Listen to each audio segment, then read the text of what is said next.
Hello, everyone, and welcome back to the Pro Crastinators podcast. It's me, BGE. And what's going on today? We've got Ben Saint around here. Mm-hmm.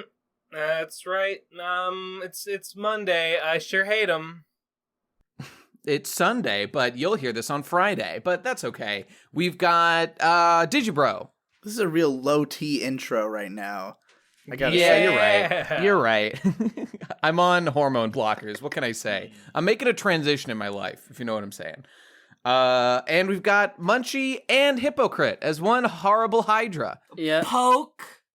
You poked me. Oh, check out this visual joke, huh? Isn't this funny what I'm doing with my hands right now? Oh, dude, check out this sign language I'm doing right now. Read this out loud. It says I'm a big fan. Oh, no one will be able to verify that's wait. not the case, because Yeah. only Hippo I'm would see me, extremely excited. because he's in my house. And by my house, I mean his house. All houses are my domain, once I get my claws into them.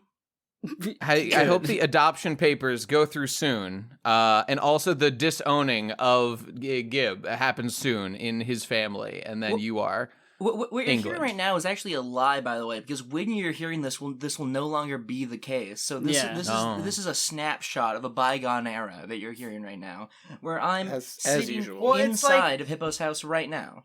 Well, it's like looking at the sun. You only see the sun from 8 minutes ago because of the speed of light. It's when you look at the cosmos, you see the universe not as it is, but as it was many light years ago. Are you high right now? You're slurring your words. You didn't know what see. Discord was. You didn't know how audio connections worked. You didn't know how voices or speech worked. And you're trying to learn how they are on the fly right now. We're recording a podcast. This is like you handed like an extraterrestrial, like, hey, make some audio content. Make some like 40-hour audio book right now. And you're handing it to a fucking alien who doesn't even know what a voice box is. This is what listening to Ben speak and think is like.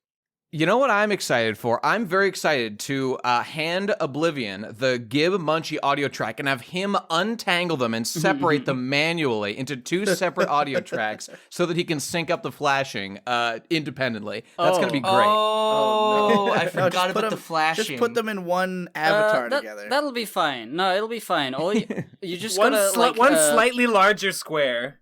Yeah, right. Slightly larger square, like Steven Universe Fusion. Like, Yeah, just exactly. 1 image. Oh, just true, like true. cut diagonally. Like Gibchi, Gumpchi. For the rest of this podcast, Gumpchi. we shall not think of them as separate people, but as one entity. Exactly. We are the same. We have the same opinions.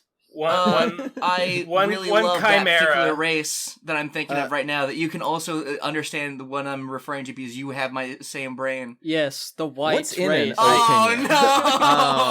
Oh, no. I propose By the way- Muncho Crit. Yeah, that's good. Yeah. That's good. We That's could a good spend the ship. whole podcast talking about things that have happened to us. So you guys are just like peripherals.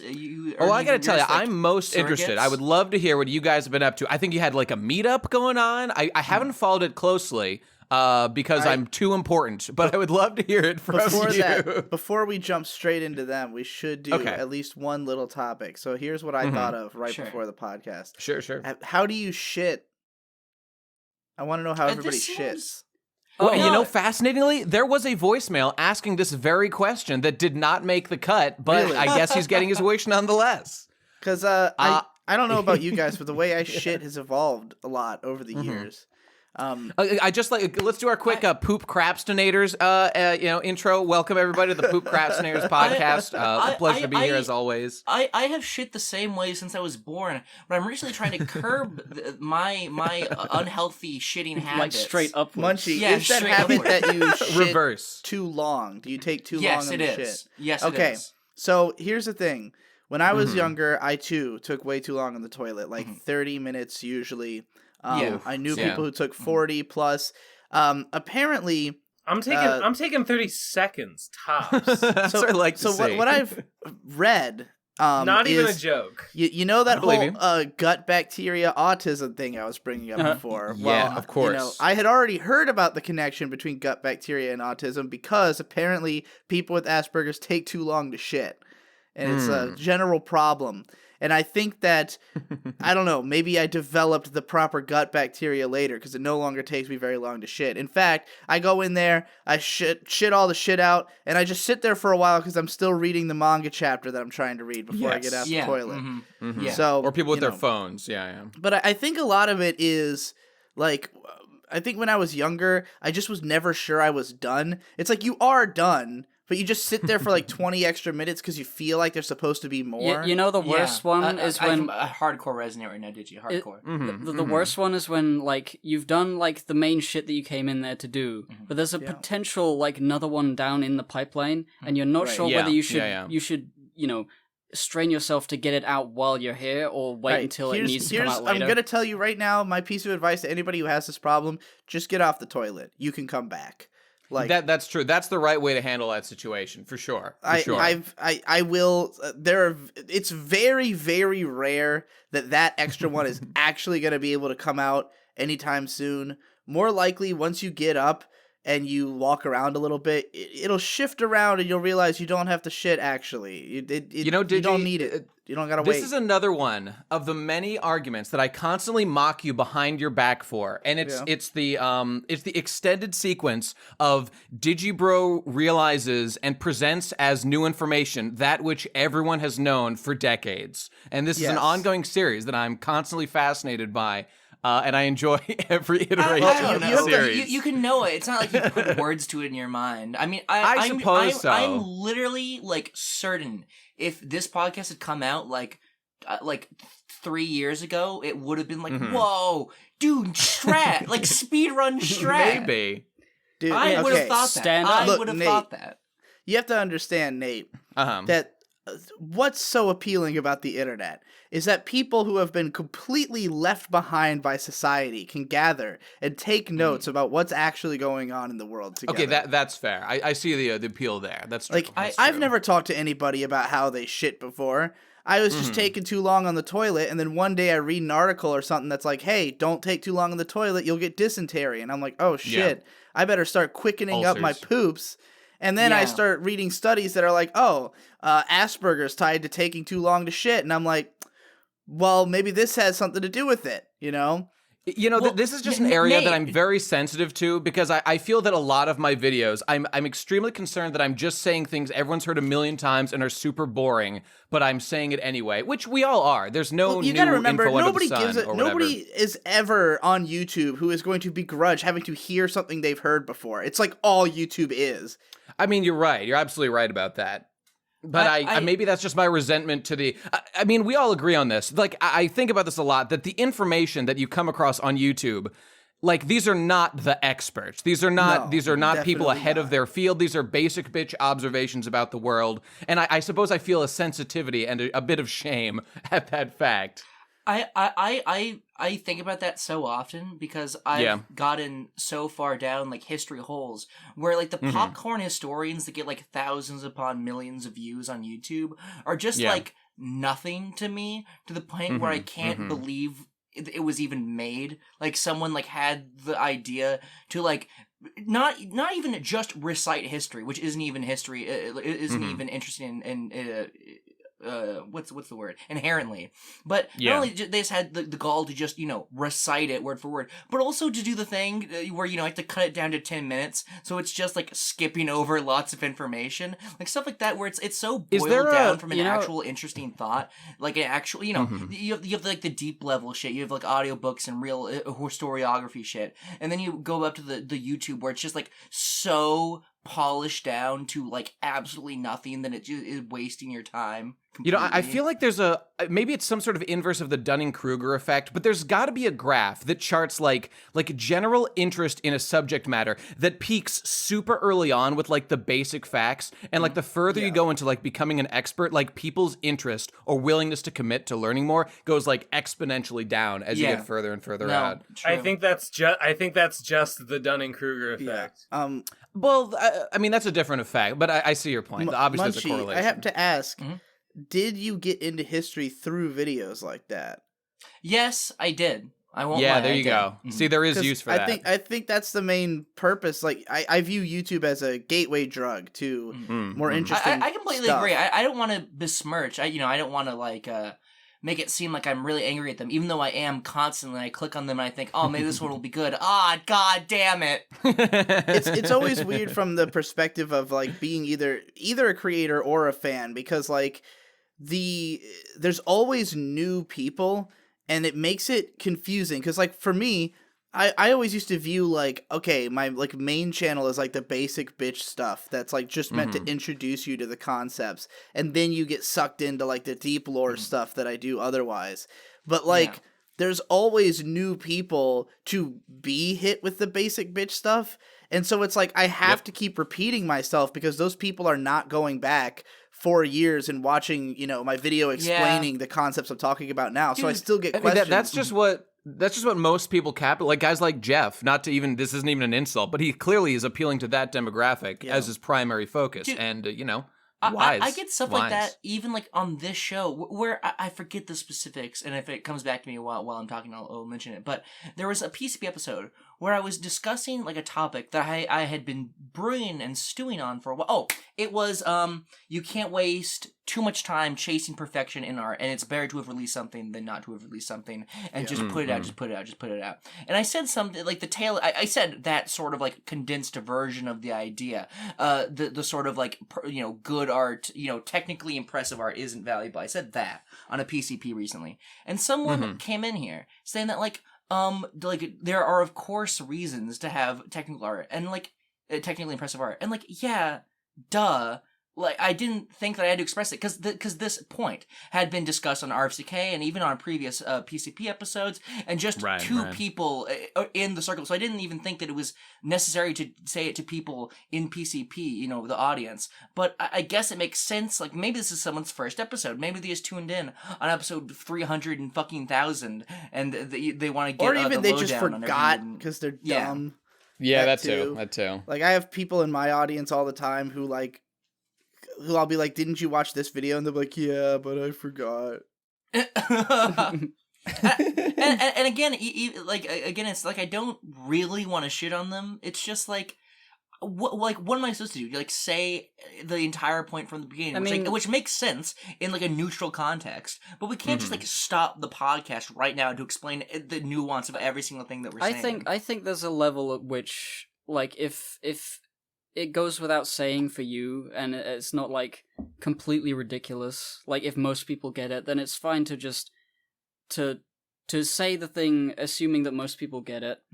Get what it is? The initial context, and just ignore the people who don't, because they'll eventually get it. Yeah. We're talking about the difference between being a teacher and being a scientist right now.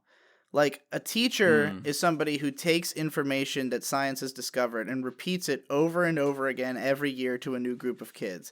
A scientist is always trying to find new information.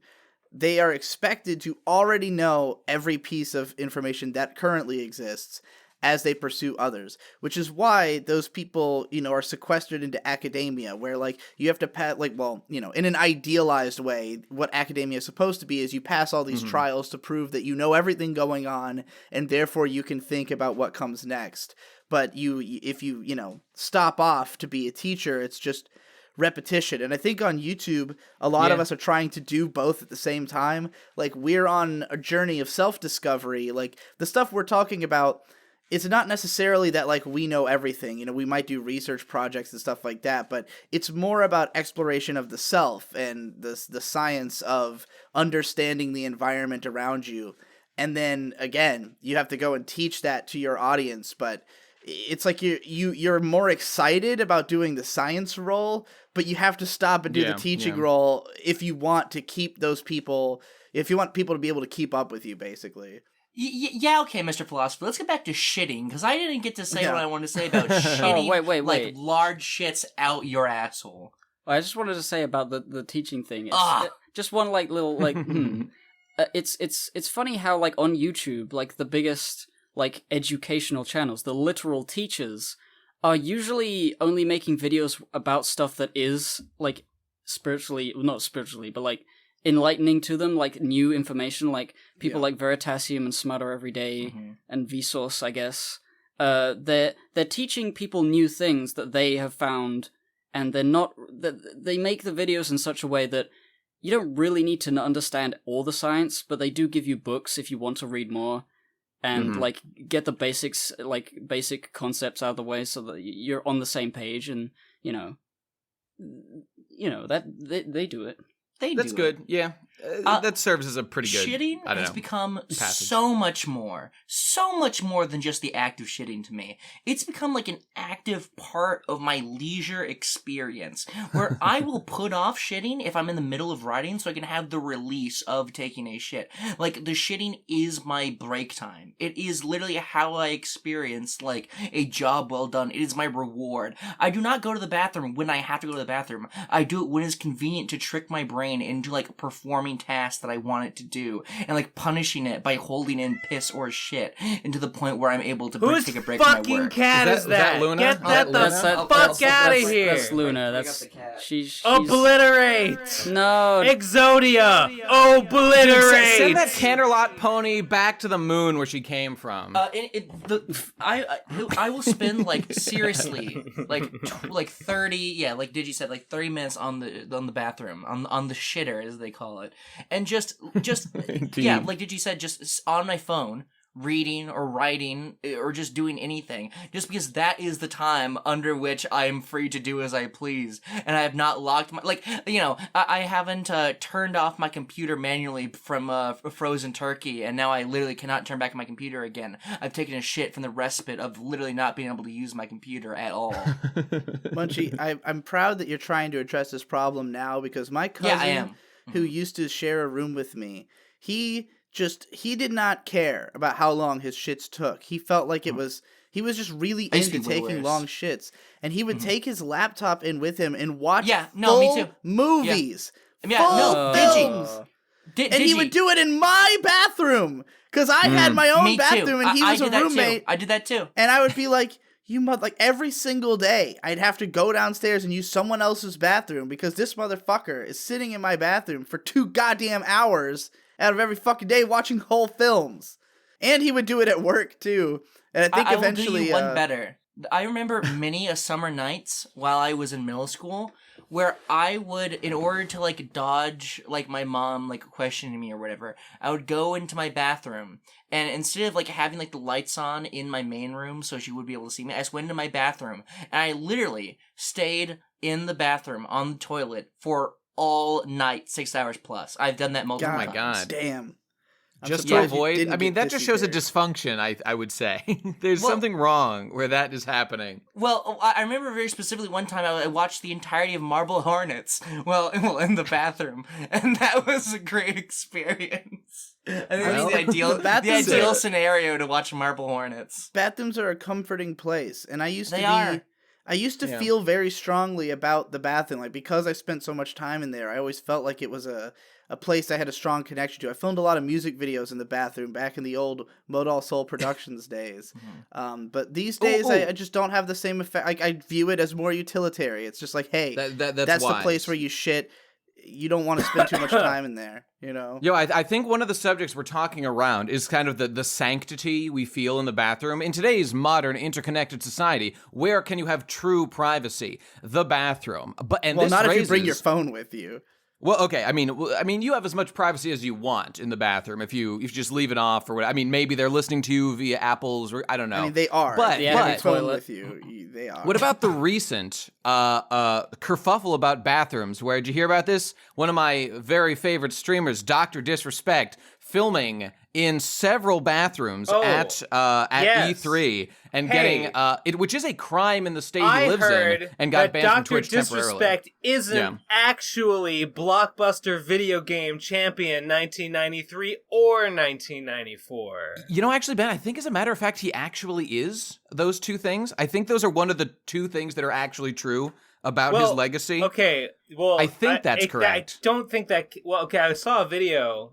Maybe I'm wrong. Who was it? Was it Gaming Historian? I don't know. I watched some video that talked about because there were 2 Blockbuster championships, and we know who won them. Yeah, and I'm pretty sure unless he like unless like he pulls off the sunglasses and is like, it was me all, like one of the guys who actually won one of these championships like beefed with him. Like on Twitter. Funny. Yeah, he's like, dude, I'm the Blockbuster 1994 video game champion, and this asshole is claiming to be it. What the fuck, man? You know, we know his name, and like you could look it up, so that could very well be true. That could definitely be true. But let's focus on his violation of the sanctity of bathrooms. And you know, I like the guy a lot. I think he's real funny. It was obviously a joke, but he committed a grave sin by filming in bathrooms. That is a place where I have my PP on full display to all comers. I'm glad you're saying this. Honestly, this liberates me a little bit because for over a this decade, is not a controversial position, I don't think, Dog. I think everybody's on.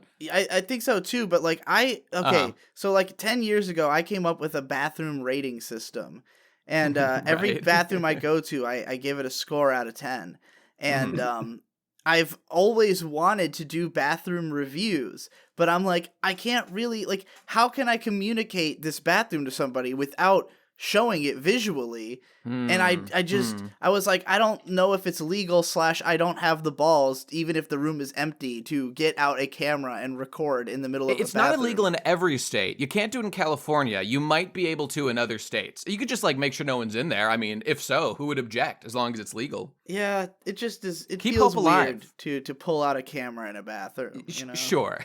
Sure. And who even wants these bathroom reviews? Honestly, who gives a shit? Fair I'll question. tell you, Kazi has a friend, and I will not disclose the Instagram on which it exists, but she has a friend who owns a like bathroom toilet review Instagram where she literally rates them on a scale from 1 to 10, and like what you're discussing in your brain is already real, and people are doing it right now. Well, it's an untapped market. I guess my idea was not that unique, and other people probably came to the same conclusion. Is this a popular account? I'm just curious. Is this No, popular? Does she actually write like a text post, or is it just like a picture and a score? No. Yeah. No, there's well, it's not a long-winded like video like essay transcript, but it doesn't have. There is a post. There's only so many properties that a bathroom could have.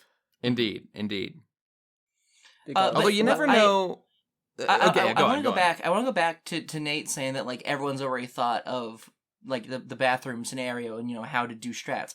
I want to say that literally you, Nate, on the PCP like 20 episodes is the reason I'm trying to cut down on shitting because I said something about the fact that I am on the bathroom for 30 minutes and then you get said ulcers or whatever. Yeah, you said something effective or that hemorrhoids. So you get hemorrhoids. I think. Yeah. You said that, and I was like, oh shit, is that true? It is and true. It is true. And I was like, my doctor told me. You know what? You know where I got that information is from an XKCD comic. That it was just a joke, but it was a graph that was showing like cases of dysentery over the years, and it goes from like the 1800s where it's way high up, and then it goes down, and then it suddenly starts going way back up, and it says invention of the laptop. Yeah. And I was like, oh, can you get dysentery from? And let's get real precise about what's going on. You're getting shit in your body. The poop is rising in a fine mist or getting smeared around because you're wiping improperly. It's getting on your shit and then entering your body through one of your orifices again and making you sick. Do you like eating poop? If not, don't sit on the toilet too long after shitting. Get the hell out of there. It's gross. Don't do it. I do it too, but I fight it. It's so hard. I know. I can't pry myself off sometimes. This is why I hate smokers so much because when I was in like working in retail, because they always have this get out of jail free card of I gotta go have a smoke, and I always hated my employees who smoke because they could use this anytime. I can only say I gotta go take a shit so many times per day. But these motherfuckers get double the breaks with their fucking smoke breaks. Why do they get to kill themselves and get rewarded for it, motherfuckers? Get out your candy cigarettes, my head. Gotta take a smoke break, boys. I will go ironically smoke my candy cigarettes while leering at everyone with my DreamWorks face, you know, every 20 minutes at work. Let me just throw go in great. as a bonus, just a little tidbit, just a little piece of information for you that if you think taking a shit feels good, that is gay. Yeah. Oh well, I don't think that's possible because I don't believe in the prostate. Okay. I think anyone that says that they like it is lying. Yeah. What's really, I don't usually think it feels good. I don't usually think it feels good to shit. Just for this one day only, I felt gay for some reason. Like there was just something about this one day that felt like I felt extremely gay just for some reason. Would you say that you were gay for a day? I think that might be accurate. I think that might be a way to describe it. I think that's right on the money right there. Obviously, we don't know all the details, but ladies, this very day, I wake up and I see a fucking scheduled video. I've never clicked reminder so fucking fast on a fucking thing, because I bet you guys years ago at RadCon 3, I bet this would never happen. I said to you two, I said this will not happen. Said it to our face. It's too ambitious. You will never do it. And I don't know what it's gonna be, but Jesus Christ, what is it? What's about to happen? I want to say, to correct you real quick, Nate, because it's not a scheduled video. It's a live stream. This is a live concert that you will have been able to watch in the past. We're gay for one day only today. Yeah, exactly. Oh, I didn't know. My God, that's even better. So this is the one England concert exclusive. Maybe we should literally make it unlisted after for it's gay for one day. That's not a bad idea. For one day. Dude, this is literally like that one time only Beatles on top of that rooftop event that like only the literally Illuminati was invited to or whatever. Anyone who's listening to this podcast will have missed it. So lol. Yeah, haha, fuck you. But Nerds. There is a secret playlist on the PCP of unlisted videos. Maybe it's there. We'll never know. We'll never tell. We'll never. I mean, it won't be unlisted. They're just saying you would have missed it live. Well, I mean, they were saying it might be unlisted, which would be epic meme.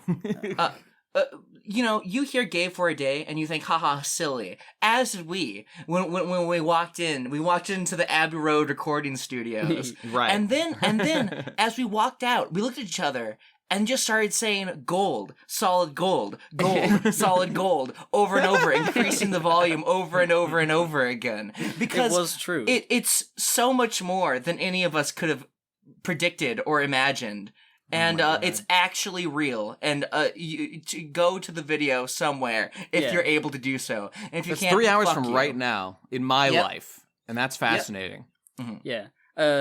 As I'll just do like an actual explanation. Gay for a Day is a music project that me and Munchie cooked up at RadCon 3. Well, not me. Me and Hippo didn't make this. The band Sleep Tight made this. Oh yes, our band Sleep Tight, consisting of us. It's lullabies for the modern age.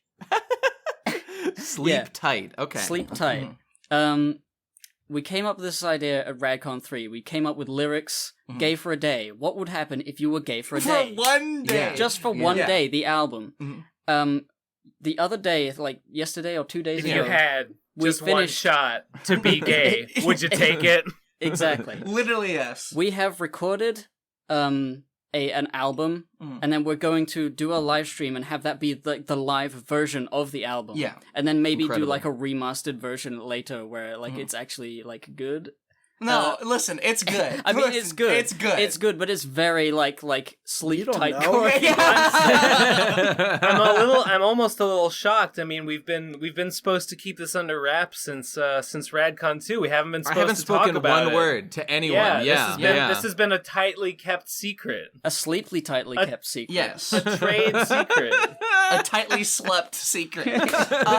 Well, I wouldn't be so ready to talk about it if not for the fact that, like, it is done and in the past. And not only in the sense that when you're hearing this, it will be in the past, but also in the sense that we have already recorded a version. So literally, if I, like, die right now, if, like, both of us die right now, the album will still exist. So it is literally out right now. Was this planned? Was this at all part of the plan when you went to England and whatnot? I'm not really. It was just sort of like, what better time than right now to do this? Absolutely. Fascinating. Especially when we are able to enlist the talents of your brothers who are musical genii. Yeah. The musical genies. The Chuz and HGBGuy, who you may know. Yes. The Chuz. The Chuz made that one Road Toads video game that we played in RFCK one time. Yep. Of course. And a Run Away from Snakes, the famous Bale Jape video game. And HGBGuy is like HGBGuy is the best savage comment responder in the entire world. Yes, Yeah? he is a hero. He's a goddamn hero. He's communist of frame. He is Neo Gaylord Nelson in RFCK, and he is a beloved creature, and everyone loves him. I love that's true. The cryptid of the modern age. And he has a really strange YouTube channel, which if you like weird shit that like is it's like give and take sort of tier like. This would not like make it anywhere on YouTube content, but like much stranger and much cooler. Seeing your brother what's makes the it YouTube? really seem... Is it called HGBGuy? I will think check. so. Probably. There's Okay. Cunt Corona on there too, if you're from way back. But seeing you and your brothers together was incredible because you really are like the manifestation of both of them, Hippo. You are like Henry or HGBGuy is like if you just were fucking hit with some sort of bizarre like wizard spell, and now you're completely off the rails in every way. And the Chuz is like if you were like restrained and you got like a 5 to 9 well-paying job and you became like a construction worker like normal person. and the intersection of those two are you. Yeah. Literally. Yeah. They're very cool. They are very cool and I like them. So anyway, Sleep Tight, Gay for a Day, full album, high quality, in the past, get fucked, kill yourself. Damn. by I the can't way, believe I lived also, to see the day. You know, going back to the shit, the shit conversation really good. But I just feel like the shit needs something. Like if it had like an extra like letter in there somewhere. If like shit, if there was some sort of like shirt conversation we could be having. Yeah. Right, I totally forgot. I like these glances you're giving me. Yeah. I don't know what I'm supposed to add to that. I wasn't sure if we were going to use the Gay for a Day to transition into you guys talking about your more than one day of gay together. But we can do shirts first.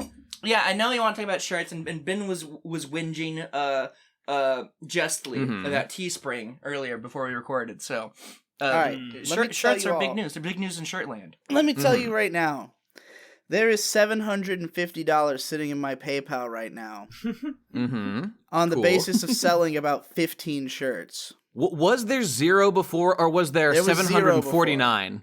Okay, Wait, just checking. Did you say there's $700 because you sold 15 shirts? Somewhere around there. Well, that's like $1,000 a shirt. What are you talking about? That's what, like $70? I'm selling shirts for $30 each. Okay. Don't ask me to math that shit out. I have however much. Well, some of them were 40 because of international shipping. Look. Okay. The cost of producing one shirt, like the full cost of just the production of the shirt before shipping, is about $5. Shipping in the U.S. costs $5. How much was the device? The device is $140. Okay, that's one not that time. bad. That's not bad at all, actually. That's a lot less than I thought. And how are moreover, how are the results? You can just use an iron, but yeah. The results are great. They're perfect. I mean, I need to pre-wash my shirts because the first round I didn't, and some of the graphics got a little scuzzy after being washed. But yeah, so I bought these transfer papers. You can get a pack of like 16 transfer papers. They're like $1 a piece, basically. But if you buy in bulk, the price goes down marginally. The most expensive part of the process really is the ink. I mean, it's pretty much like $1 or $2 per shirt when you consider, because printing these things will chew through your ink, depending on the design. I mean, my design is really complicated. It has lots of colors in it, and it's huge. But like, all told, again, the total cost of production of one shirt is like $5. I can sell them for $30. Take away the $5 of shipping. That's $20 of profit per shirt, as opposed to the 2 to 5 that you will get on Teespring.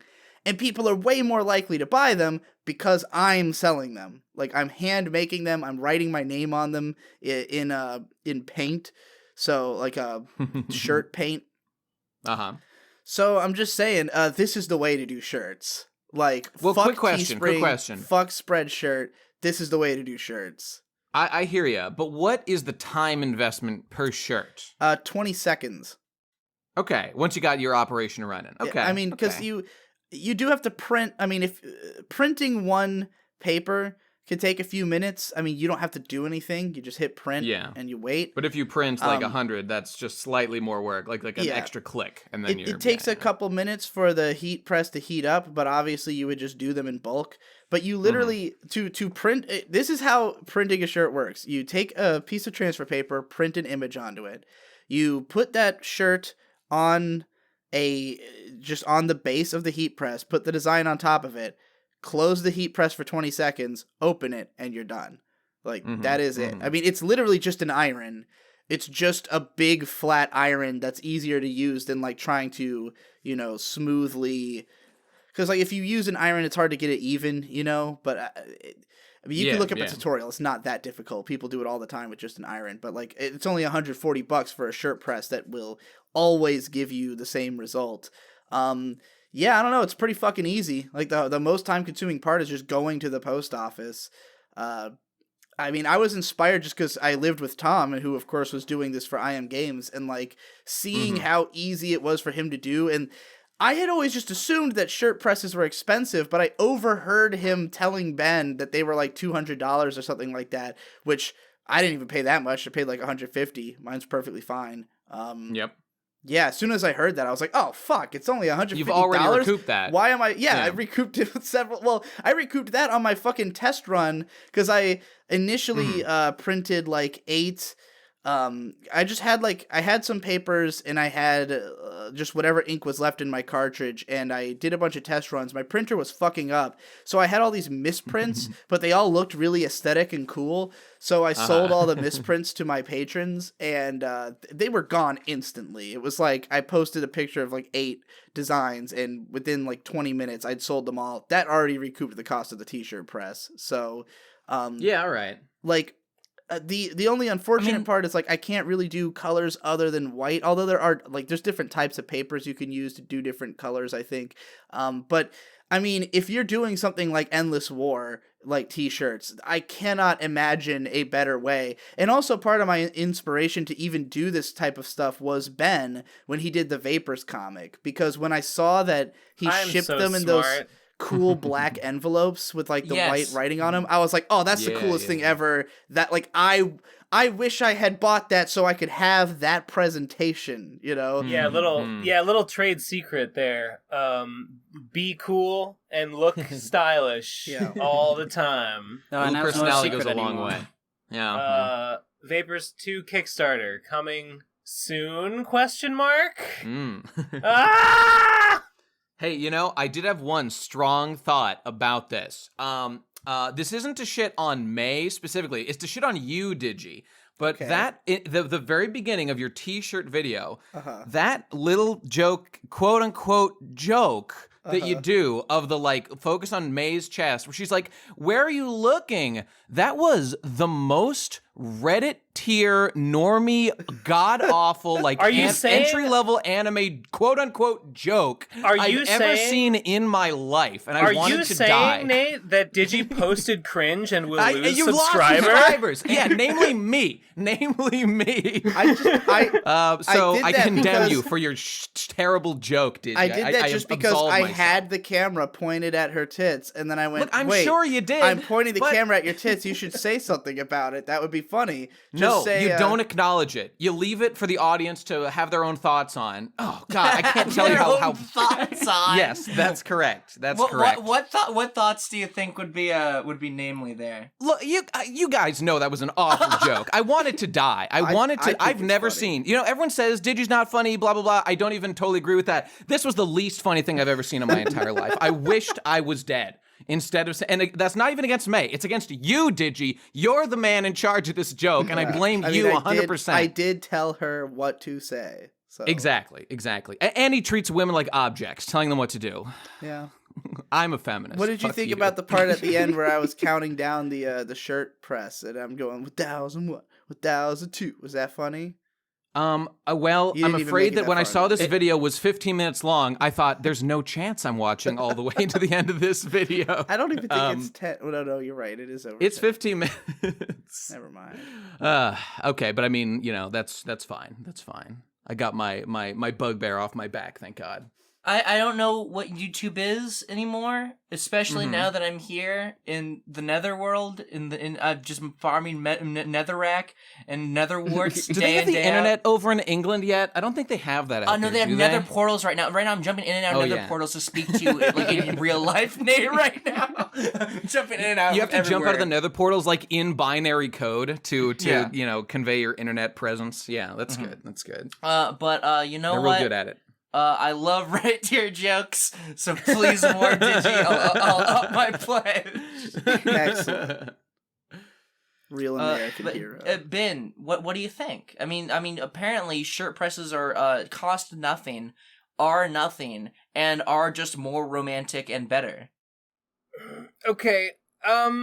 Well, wait. I think depending on it doesn't sound like it reduces the overhead from Teespring by that much. Wait, what? What do you mean?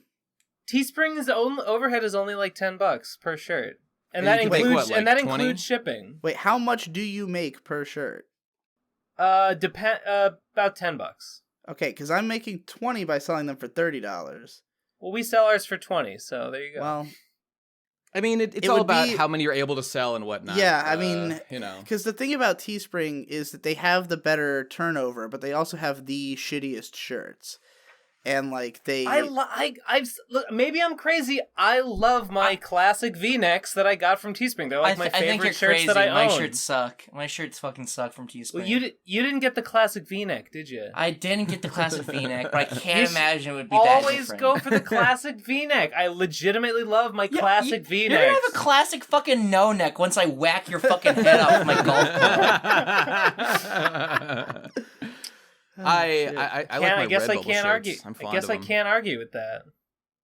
I don't know. I couldn't care less about t-shirt quality. I've worn terrible shirts for years and years just because I like the anime logo on them. So I don't know. That's all I need. I That's all used need to wear- show my tribe. I'm really in a need for cool shirts. I really like.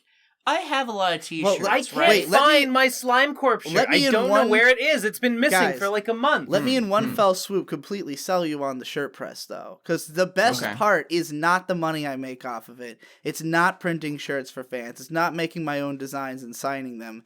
It's that I can just make my own shirts for myself of anything that's I good, want. too. Yeah, I that's can just pretty good. print any random bullshit on a shirt. Immediately what I jumped to. Immediately, yeah. Because I fucking I made myself did you guys see my 4th of July shirt? No.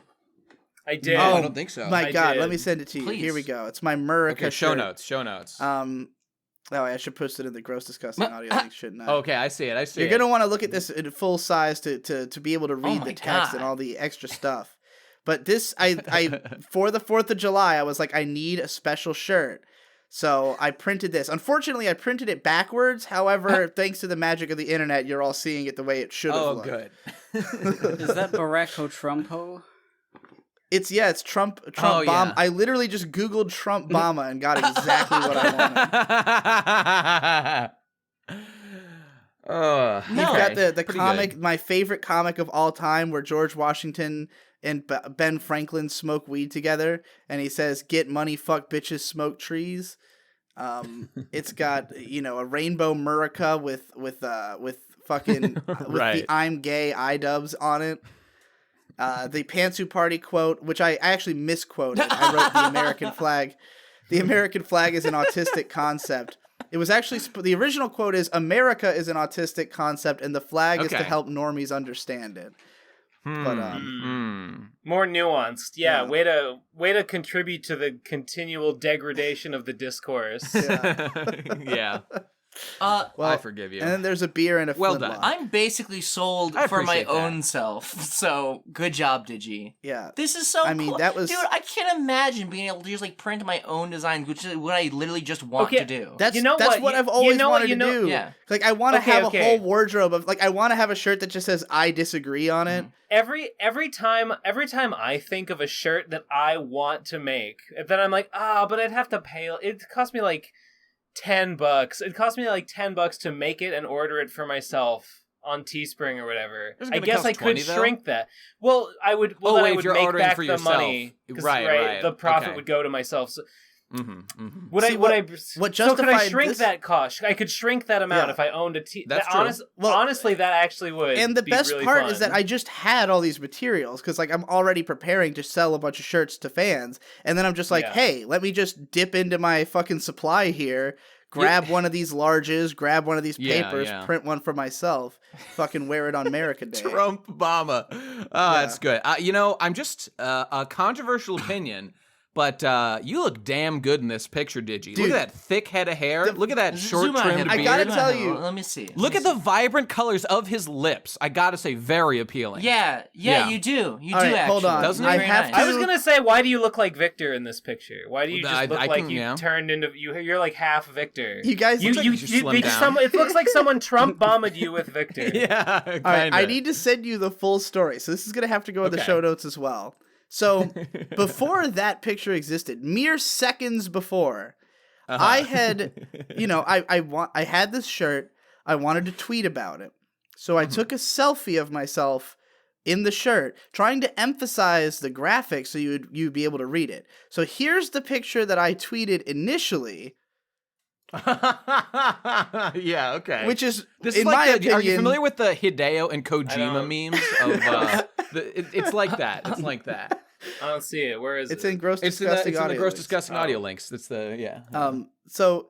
that was the first picture I posted. Then May looked at it. This is Instagram right here. And, angles and filters. Yeah. May was just like, it's happening. "Oh, that looks like shit. Let me take another picture where you look good." So she just just changed the angle slightly, and because I'm not holding the camera, I had all of my body to pose, and that was that's the difference that a camera angle makes. Fascinating. And I don't even know if there's a filter. The first one shows the shirt. No, there's no filter at all. So it's just the camera angle, and being a forward-facing camera versus a outer camera. You look almost as stylish as Nathan Masry, founder of Garfield Eats. Okay, look at tiny mouth. True. Look at just the change of position makes Digi look so much slimmer. Like his jawline looks so much more defined. His skin is like glowing and looks like tanned and vibrant, which indicates health. Like his lips are brighter. Like everything about that. God, this is a fascinating contrast. Is he single?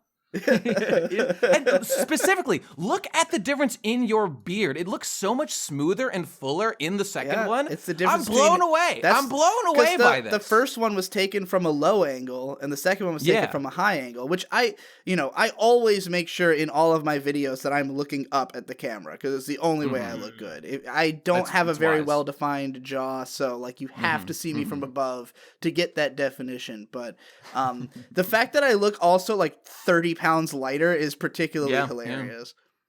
Yeah. It's incredible.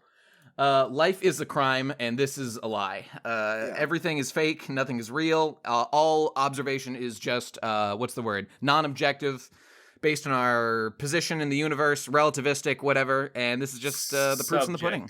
Subjective, that's the word I was looking for. Buffalo, New York. Lifelong Pokemon fan Neil Ferraro threw away the chance to teach his level 63 Venomoth Quiver Dance in Pokemon Ultra Sun after deciding it was total garbage as a result of dealing no damage, according to those familiar.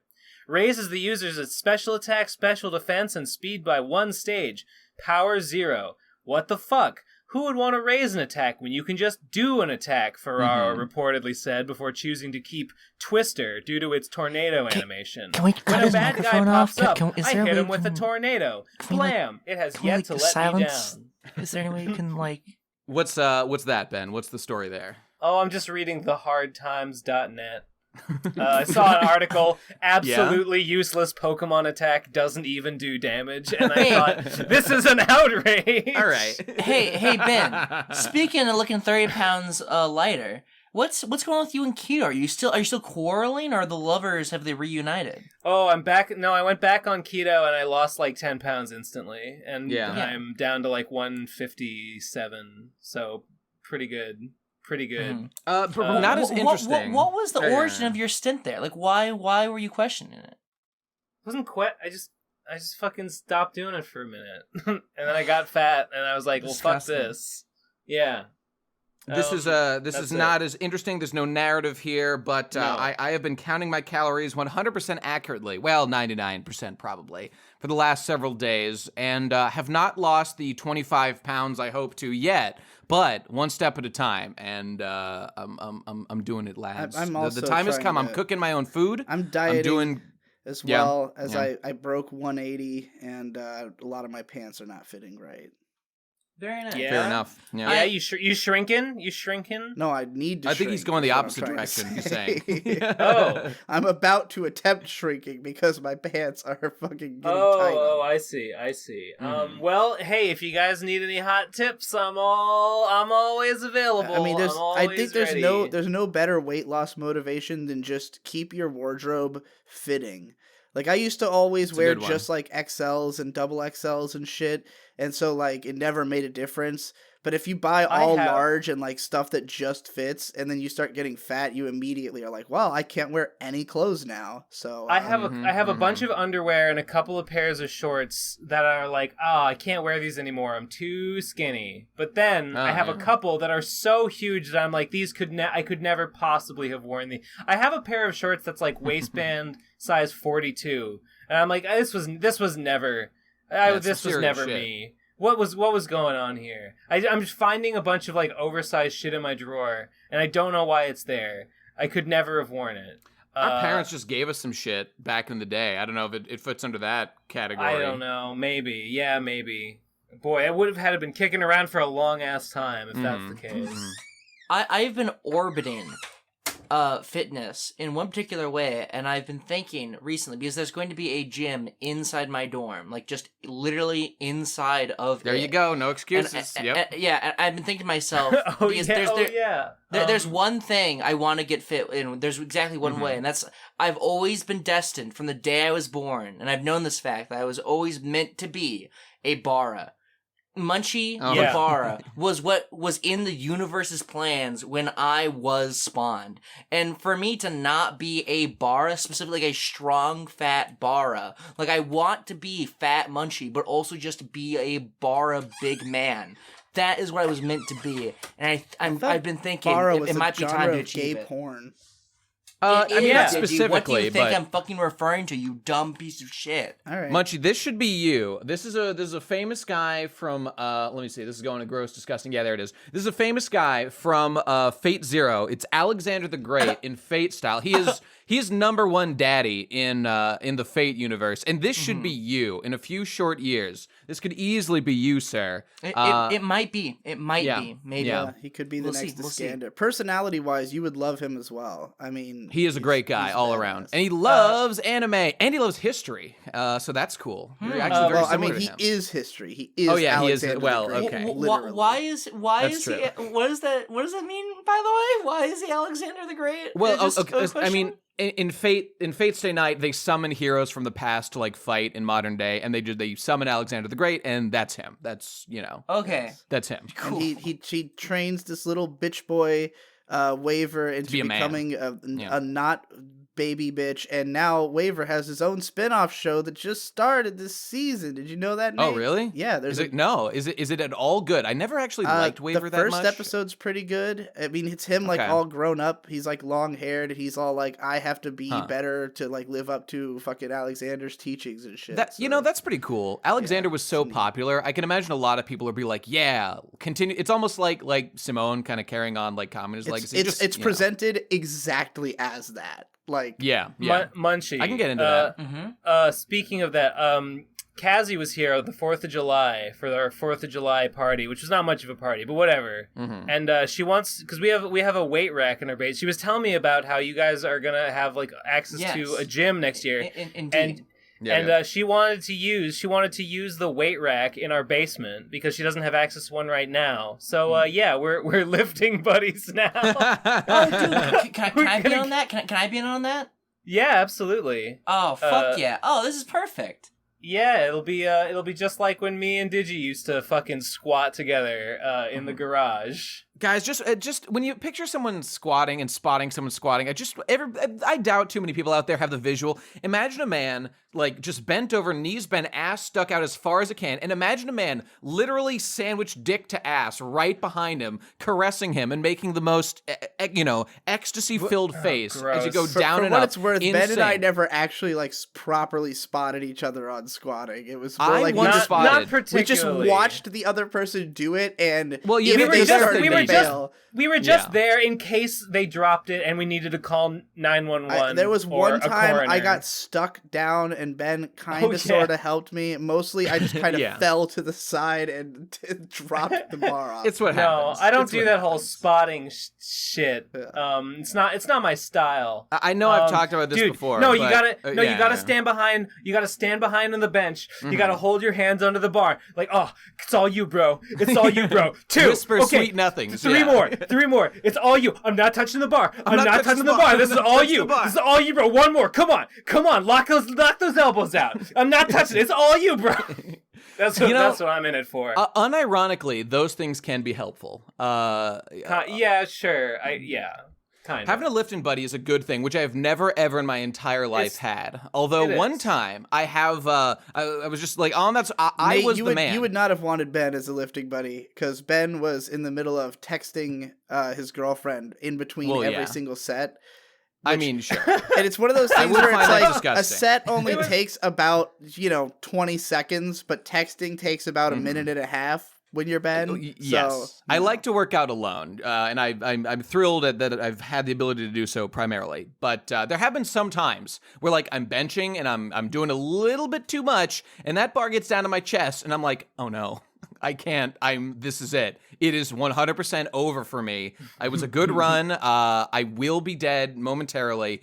But have you ever had to do this, Ben? You probably have. Like sometimes people will be on it and they'll come and help you, and it's a little embarrassing, but I appreciate the gesture. But more often than that, you do the little wiggle where you slowly work it down your torso, like crushing every muscle as it goes, and you're able to sit up, and it's resting on like your little, I don't know, the joint between your waist, whatever, and you get out under it. The dick. Yes, the dick, as it's colloquially known, and it's a very painful, shameful experience. But yeah, I've done that. It sucks. It's not fun. It's not fun. But just so on the squatting thing, I was just gonna say that I once squatted. I'm probably the strongest man I've ever seen in my gym was a guy I went to high school with, and we were at the YMCA that I worked at in my hometown, and where he would work out too. He was squatting around 500 pounds or more. He's a gigantic man, and like he was like, "Hey, dude, I'm about to squat. Will you spot me?" I'm like a baby squatter in high school. What am I supposed to do if you're squatting 500 pounds? And I got right up awry? in there. I mean, because like he can do most of it. Obviously, it's just that if he needs it, he wants a little bit of help, which I can kind of provide. So I'm right up on him, like dick to ass. I'm feeling the strength of a man. It's fueling me.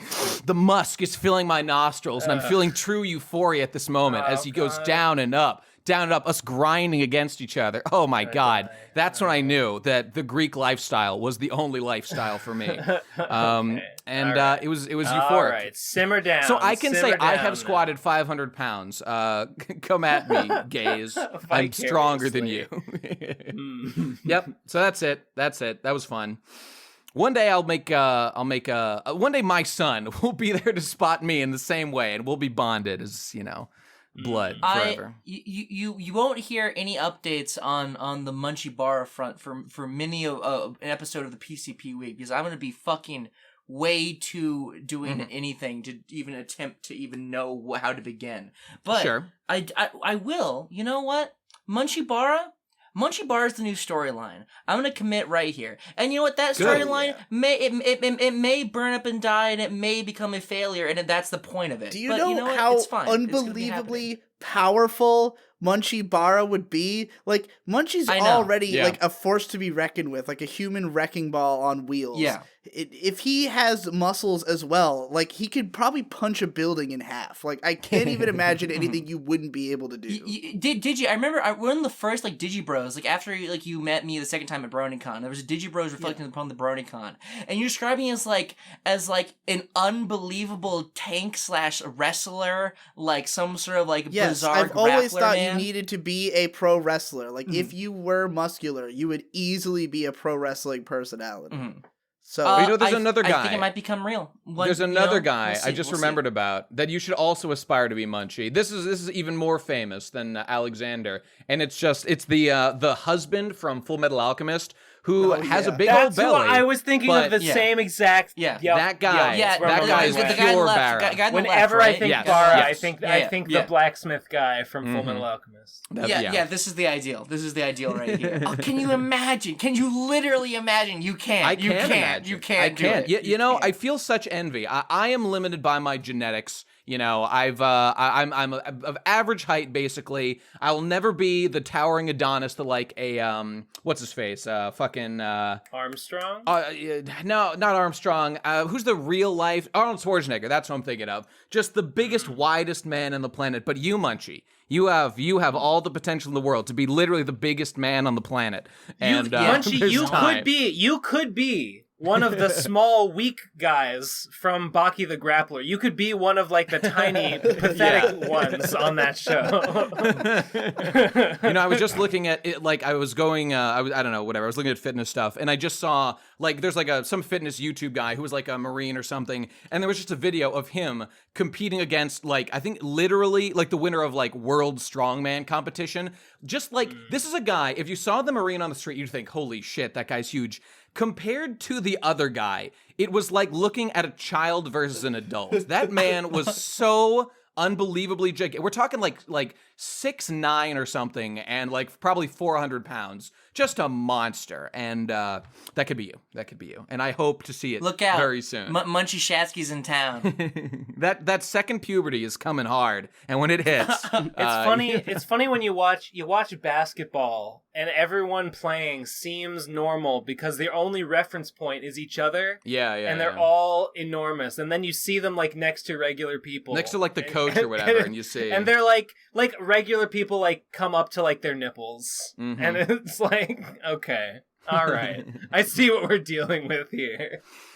I accept my role to be genetically removed from the gene pool. It's true. You guys deserve to reproduce, and I do not. I get it. That's fair. You're king of the minlets, aren't you? Aren't you? You're king of the minlets. No, I mean, does the future really have a place for tall people? Like, we don't need to be physically strong to survive anymore, and the overpopulation is putting us into denser and denser human clusters. Do we not need overpopulation? Is a myth. Overpopulation is a fucking neoliberal myth. God damn it!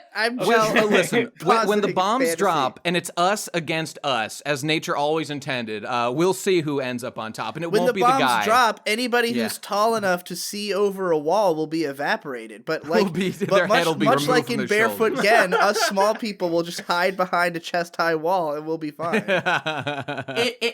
a Minecraft Hunger Games scenario, with the PCP as the only players, who would come out first in a Minecraft Hunger Games specifically scenario? The difference there is like we already know because we had the arena, so we know who survives. That doesn't. There are guns there. It's a man, just complete. It has to be dominance physically. The thing here, you got to account in Minecraft.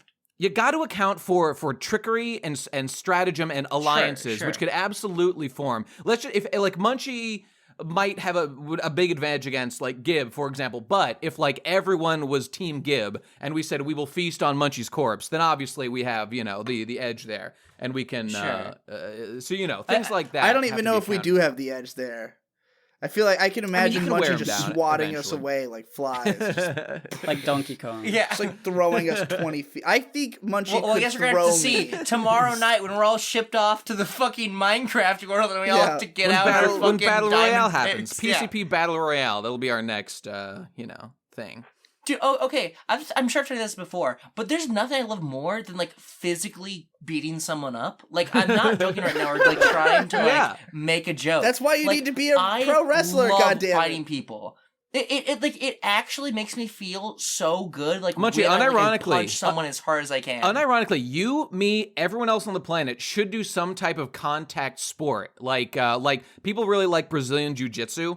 It's not as dangerous. I mean, it's really not that dangerous at like the level that most people do it. And the feeling of like, there's something so lost in our modern society of not physically engaging with each other, which frankly I think is mad gay. It's way less gay to be all up on your bros and be comfortable. Like, there's the thing of like, ooh, I don't want to touch anybody. Ooh, that's weird and gross, and I don't ever do it. People should be more comfortable with that, in my humble opinion. I think contact we're sports the do all it. singing, all dancing crap of the world. Exactly. We gotta form Fight Club. When I was a kid, when I was in like middle school and elementary school, I used to wrestle with my friends all the fucking time, and I would get way up on top of them, and I would be shirtless, and I'd be so fucking fat that I would just like jump up and down on their chest, make them hyperventilate, and I would be like, oh, I win the game, and then I would just like keep on beating them even though they aren't even responding to me anymore. It was so good. The adrenaline was pumping. I was so fucking sweaty, and it felt so good because all my friends were just white twinks, and I was obliterating them.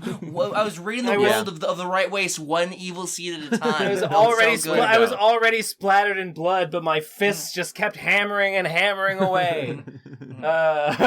Good time. Hey, it was great. We need to recapture it. Total left turn, but you feeling any of those earthquakes out there in California, Munch? That I've been. Oh wait, you're not in California right now. Yeah, I'm not in California. Yeah. Shit. No, I know what you're referring to because not only did my mom text me saying there's an earthquake, but then Hippo's mom like a minute later said, "Did you know there was an earthquake in California?" Yeah, so I've heard about them. We get like earthquakes literally like every day. It's not even a big deal. I don't care if the building was knocked down. That's not a big deal. Okay, when I was in California, when I was a tutor at Astro Camp, one day I slept in. And then I went to like fucking like counselor mess hall or whatever, and I'm eating my bullshit like Salisbury steak or whatever, and everyone's like, "Oh, did you guys feel those earthquakes this morning?" And I'm like, "What?" Because I'd always wanted to feel what an earthquake felt like, because I've never felt one, but I literally slept through one, and now I'll never get the chance. Wait, you've never experienced an earthquake before?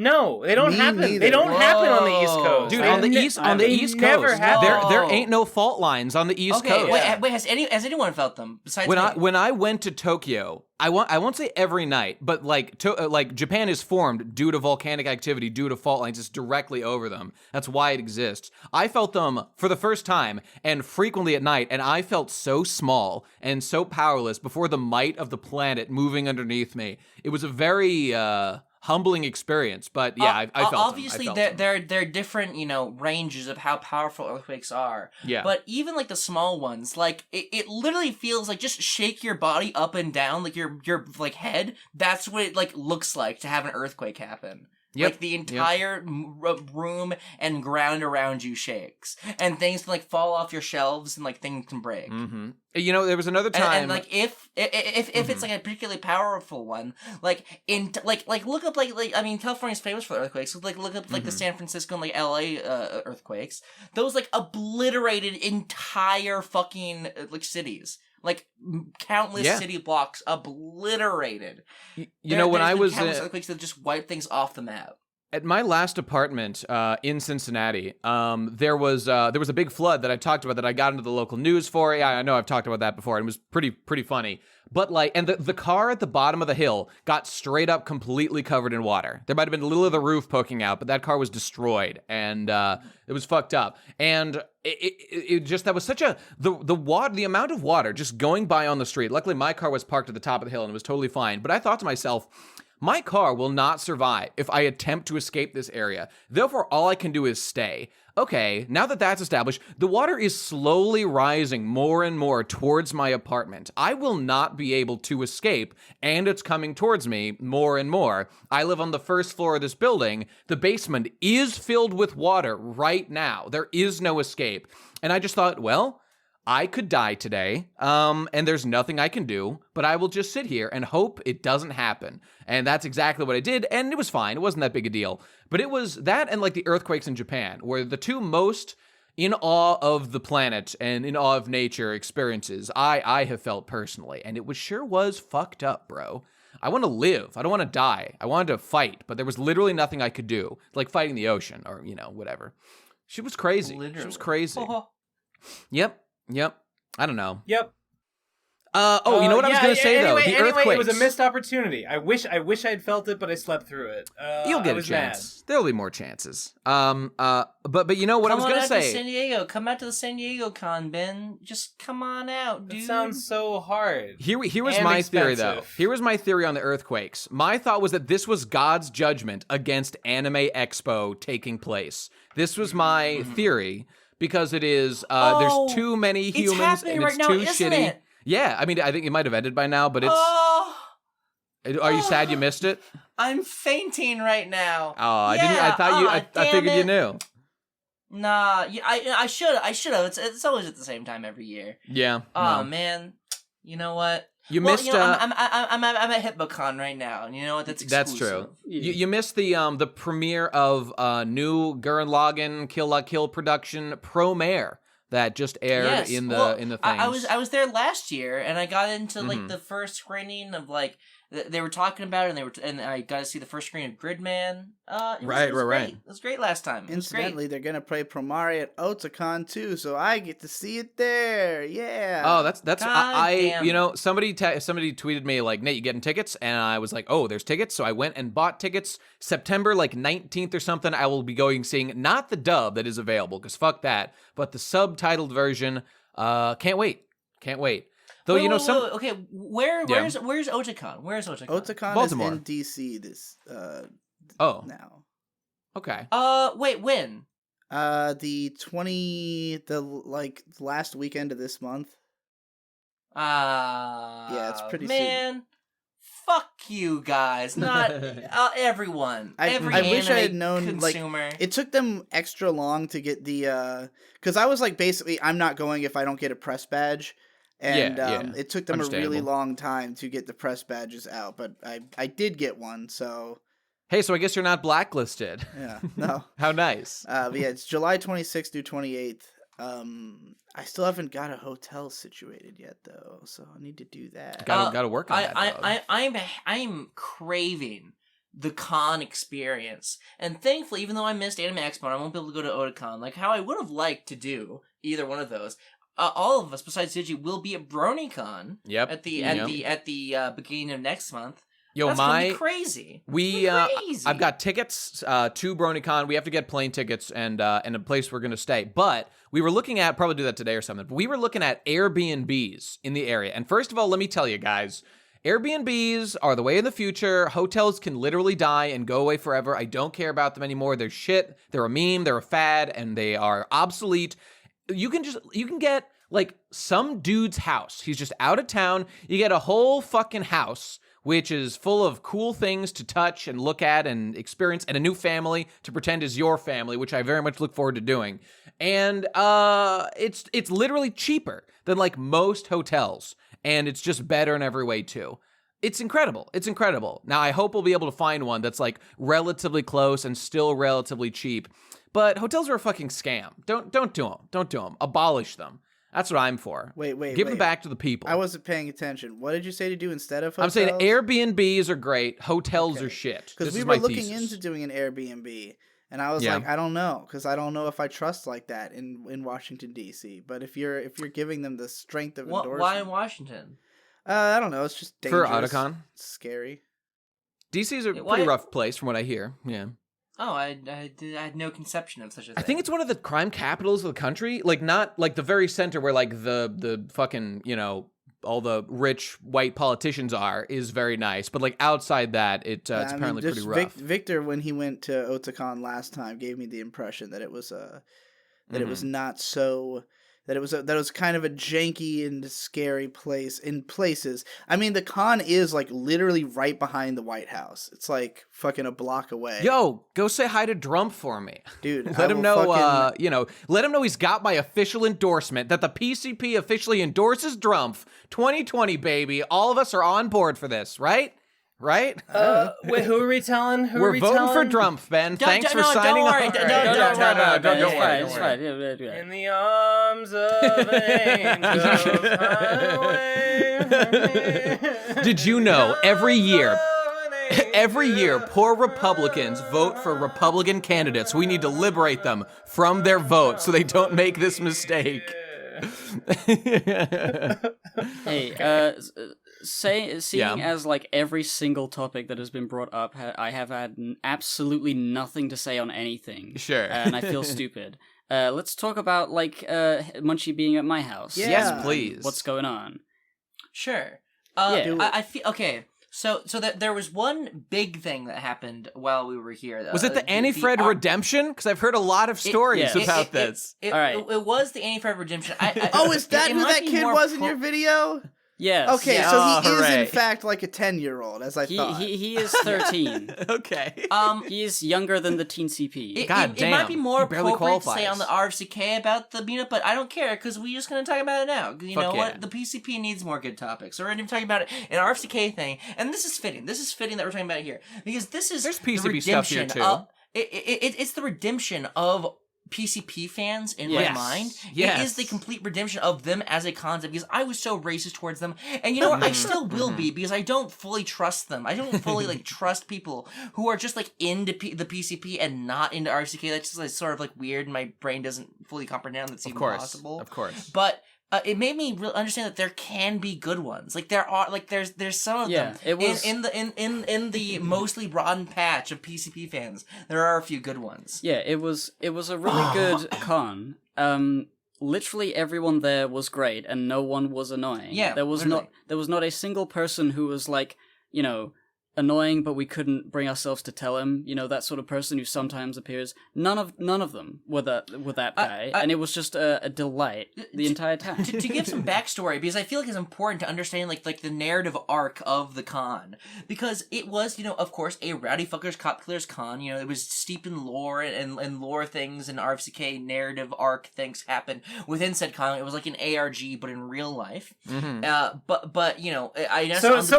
So you're saying it was just an RG? Yeah, it was an RG. It was a real game. So I announced on the PCP maybe like one or two people will want to come to this from the PCP and they'll be able to be indoctrinated into RFCK. I thought that was the plan, is that it would be like because there are a lot of European RFCK players. There's Shawnee, there's Hale, there's Magix, there's Lados, there's a lot of people who I thought would be coming. None of them came besides Magix, and it was like 10 hardcore PCP heads. You're not gonna believe this, but there was at least one person who was just a Nate head. Oh my God, what was he doing there? The most oppressed minority. We have to liberate them. It's not fair. Wait, when you say he was just a Nate head, do you mean that he didn't even watch the PCP? Well, nah. He described himself as a Nate head. Yeah, he introduced himself as a Nate head, and he did expect the abuse, and he was okay. with it. What, do you know his name? I'm just curious who this person was. His Cake. Cake. Okay. Is his internet handle. Gotcha. I post the link on the PCP channel. People start flooding in with.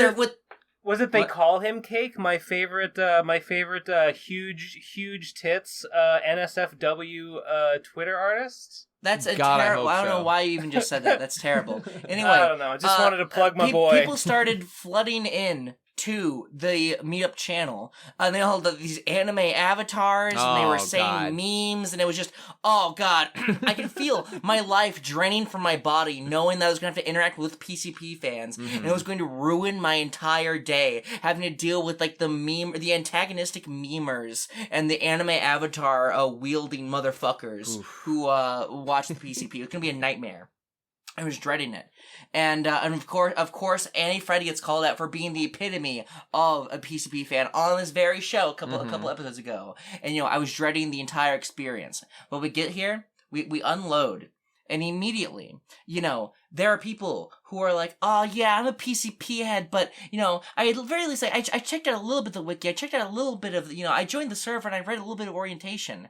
And I don't ask for much. That display of at least willingness, that curiosity, that gumption inside that entrepreneurial spirit. Yeah. Literally, yes, That's that you're America, able to baby. recognize that, you should at least try to understand anything RFCK. That loosened me up a little bit, and throughout the day, as we shared our growing pains together, all the joys and the ups and the downs that we experienced throughout the day, I became closer to these people, and I consider these misfits, these sycophants, these insane PCP heads who were sucking my dick the entire time. I consider them family. Aww. You know what? They were great. They were great. Yay. That's great. Beautiful. Beautiful. By the way, I'm looking at this image Gib posted of him in the Lord of Ghosts. And no, this is very specific. This is the cool Lord of Ghosts because he has sunglasses now. I want to mention Ben. Wait, Magic... he's describing the picture. Let him finish describing the picture. On the right is the cool Lord of Ghosts. After the Lord of Ghosts got fucked up and retreated in the sewers, we have the cool Lord of Ghosts. He's just vacationing right now. Okay. And next to him on the left is Communist Ephraim, who no relation really. Yeah. Okay. Who went around all day wearing that and holding a boombox from the 80s that was playing like radio static and then occasionally Ugandan choir music. And by the way, I just want to illustrate that it was so hot that day and his hat was so tight that he had to leave the con early and he threw up on the train back. So that's true dedication, like a true communist. Way to go. Fucking cool. Yeah. Is that Buckingham Palace? Yeah, I was going to ask, what's that? Yeah. That's in front of Buckingham. Post one with everyone, with the edited one where everyone's there. Yeah. I have been there. I have seen that statue with mine own eyes. Yes. Isn't that cool to think that in the same spot, like if you trace like Ben's like path of life, you would be able to intersect that with where these guys are. What do you call it? My Donnie Darko time worm extends through this zone. Oh, that's pretty sick. I like that. Pretty cool. Oh, you mean your fin from the felt worm? Yeah, okay. I understand. Yeah. Homestuck invented time travel. I don't know if you want us to go through beat by beat, but there are some like notable events that have happened. Ippo's posting right now in the show notes an ed version with everyone there. This is Trafalgar Square. Fantastic. We started at Trafalgar Square. We had a lot of adventures and just so happened to come back to Trafalgar Square at night. Mm-hmm. Why? We ate at pubs. Munchie. Munchie. All right, here's the thing. Munchie, please. Since he is 18, that is legal to drink in the UK. Oh, so he had his first pint of alcohol. Oh my god, that's a British experience. I chugged it. I chugged it. I didn't sip it. I chugged it. Oh my god. Yeah. Oh my god. I was there. Like I said, on the 4th of July, Kazzy was over, and she told me about that, and I was happy to know that you're in the doghouse. I'm happy to report you are now in the doghouse. Dude, and Munchie, you're wearing the Hope shirt that I bought you as a birthday present. Yes, I am. Oh, Nay, I cherish the shirt so much, I wear it all the fucking time. Oh, I'm so glad. Oh, I'm so glad. By the way, shout out to Chip Wiseman, who's looking like a golden god of aesthetics. First of all, those glasses, that hair coiffed ever so gracefully, loving it. And that RadCon 3 shirt, impeccable fashion. Why are there girls here? That's a good question. I don't know. There were 2 whole girls. It was incredible. No, it was like I was blown away. Don't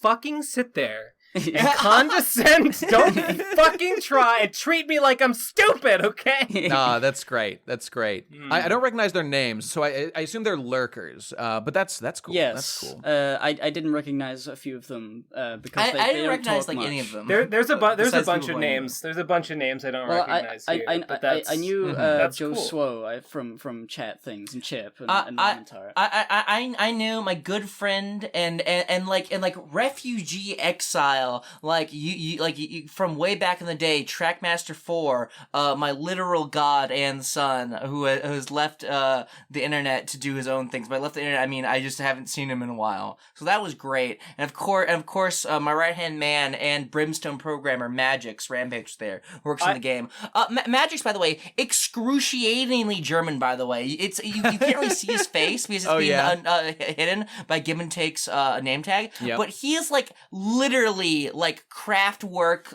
Like if you had condensed craft work into like a human being, that is him. Magix, it was insane. I couldn't believe it. By the way, Magix messaged me about Slimoids. We talked about Slimoids because I remember right from the very beginning, Magix was all on the Slimoid update and like maximizing his Slimoid stats.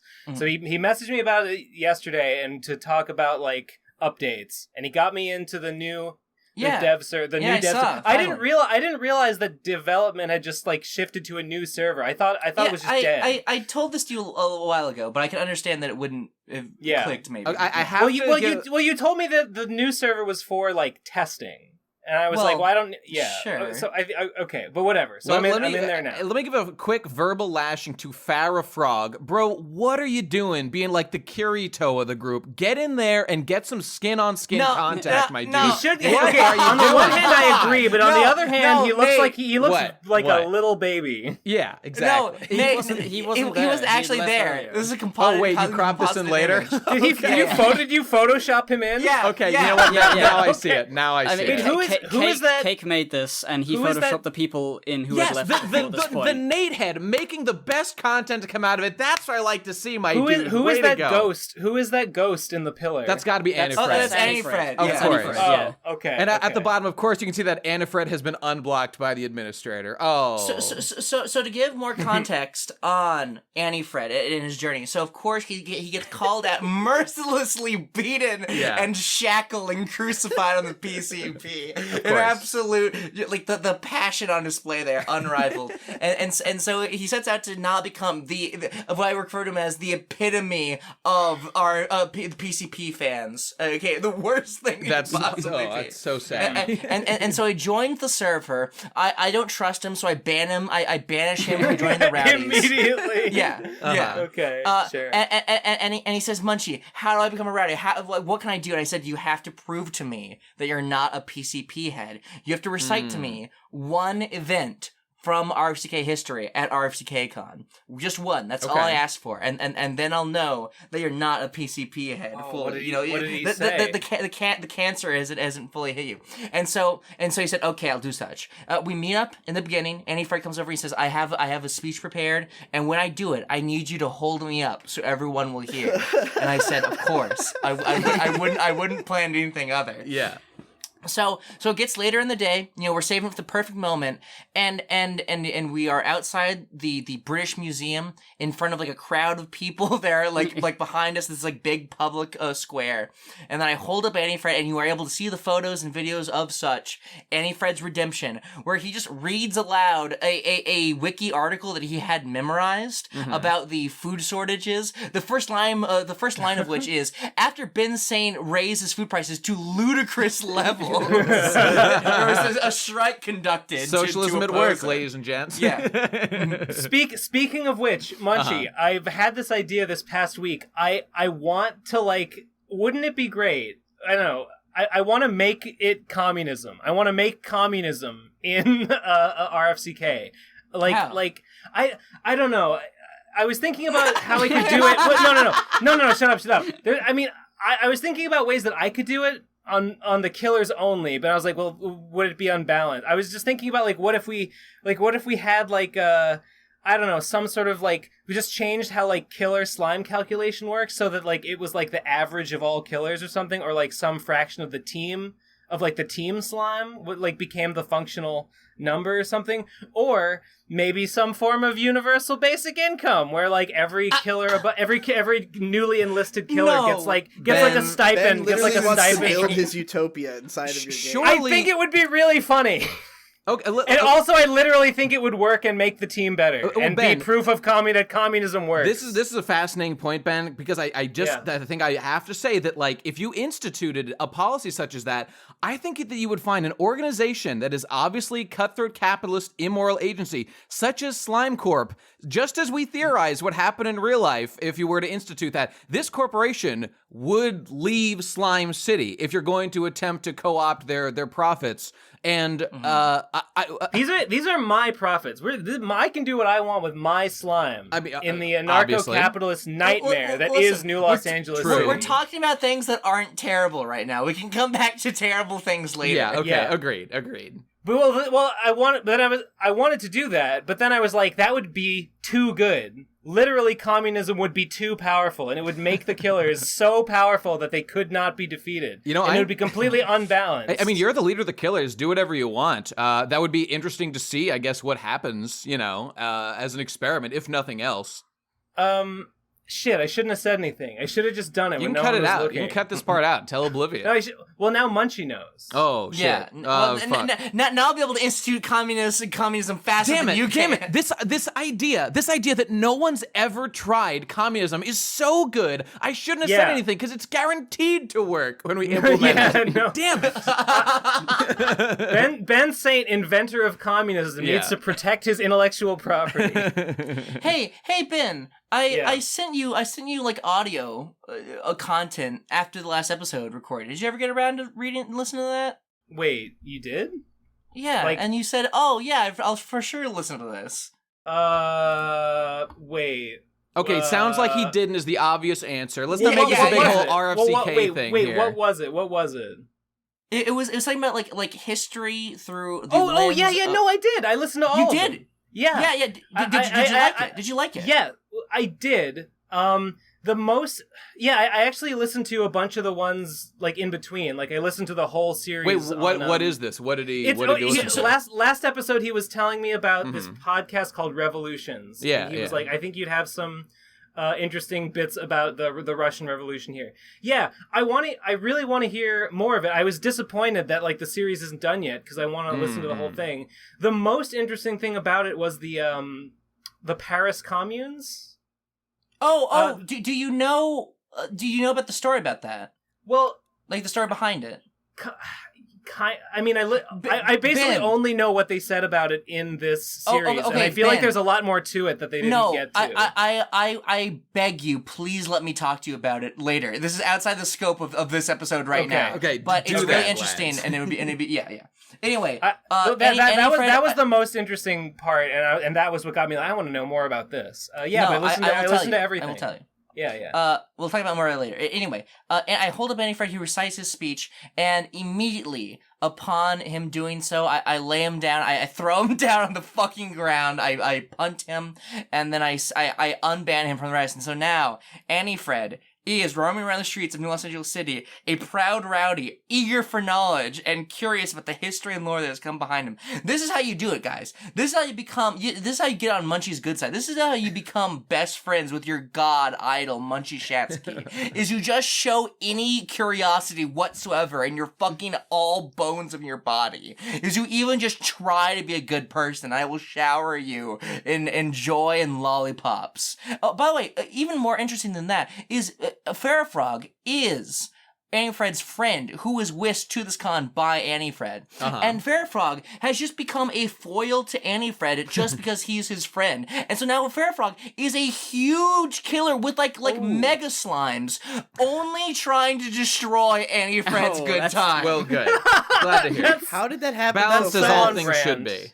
Yeah, so on brand. There was the twins as well. Oh yeah, okay. The two twins, one is a rowdy, one is a killer. Yeah, it's just like all this duality going on. It's too much. As you can see, I'm pretty sure it's Callium and Happy. Callum K64 and Happy. Yeah, they are twins, and I don't know if it's communicated in this photo that you're able to see right now in the show notes. Oh yeah, but they like look exactly the same. Like in person, they looked exactly the same, and they sounded the same, and they just were the same person. And yet one's a killer and one's a rowdy. Just touch, just like one leaf blew in a different direction for one of them in their crib, and their life was irreparably changed forever. This is butterfly effect in action, people. completely different results from the same upbringing and same genetic code. It's all about that nurture when it comes to making a rowdy or a killer. Well, it looks like this is a outstanding success of an event, despite it being so many PCP completely. heads. Yeah. Yeah, but did you make any money? Oh, good question. Did you make any of that sticky, icky cashish, Munchie? No, we didn't make any money because we're friends now. Because Well, we're then friends. what was the point? I asked Get you. the What fuck was the out point? of here! But by the way, I also want to reiterate that this was on the 4th of July, and we were walking around London, and there was absolutely no reference to it, as I assumed there would be. I didn't think there would be, except for one lone cinema in the London Chinatown, and there was a cinema there that, first of all, played The Room monthly, which was cool. I had monthly views of The Room. So if you haven't seen it, we should see it sometime. You should. Anyone. But also, they were playing Team America, Team America World Police. Yeah. And we stopped in and watched it on the 4th of July in London. Oh, and that's it was great. It was see, a great what I would have done, experience. I would have taken, those little, they're like little rock poppers that you can throw on the ground and they spark and they do little explosions. I would have been walking around London with a bag full of those, throwing at the feet of every fucking limey I come across, going, bang, America, bitch, bang, fucking redcoats. Then they'd say, keep like, is them on that a their gun? toes. I don't know what a gun looks like. Is that a gun? All throughout July 4th, I was telling Michelle, like, today, Munchie's doing us proud. Today, he's taking the fight back to England. It's a reverse colonization of the rebellion. He's running around in a powdered wig with a bayonet, just stabbing people in the gut. It's the right thing to do. Not even untrue. Listen, this entire trip, I've been trying to restrain myself. Not doing a very good job at it because it's just so gratifying to say, like, oh, things are different here. Yeah. It's so much fun and I love it and it's great. My favorite parts of the con when they'd be like, oh, you're sounding like such an American right now. I'm like, oh, I'm different than people in certain ways of my speech and it's cool. It feels good, man. It's interesting to see. That's one of my favorite things about when I went to Japan. It's just such a fucking, it's pretty similar. It's very business capitalist-y. I don't know, fucking go by to shops, do cool things, but it's the culture, man. Were most of the attendees from England, or they? Yes, almost exclusively. Yeah. Okay. Only Magix was from anywhere else in Europe. I'm pretty sure. And where was he from again? Germany, you said, right? No, Lemontarp's from. I was gonna say. I thought Lemon Tart was there. Lemon Tart's from Madrid, from Spain. Spain. Okay, that's cool. For them, that's like a 10-minute bike ride to get to England, as I understand it. It's that's it's pretty just cool. a hop, skip, and a jump. It's just a little... Fucking EU shrinking the dimensions of the world. I oppose that policy, but fucking EU making it easier to go on vacation. Motherfuckers. Fucking globalists. Fucking parentheses globalists out here. You said it. Fucking up the discourse.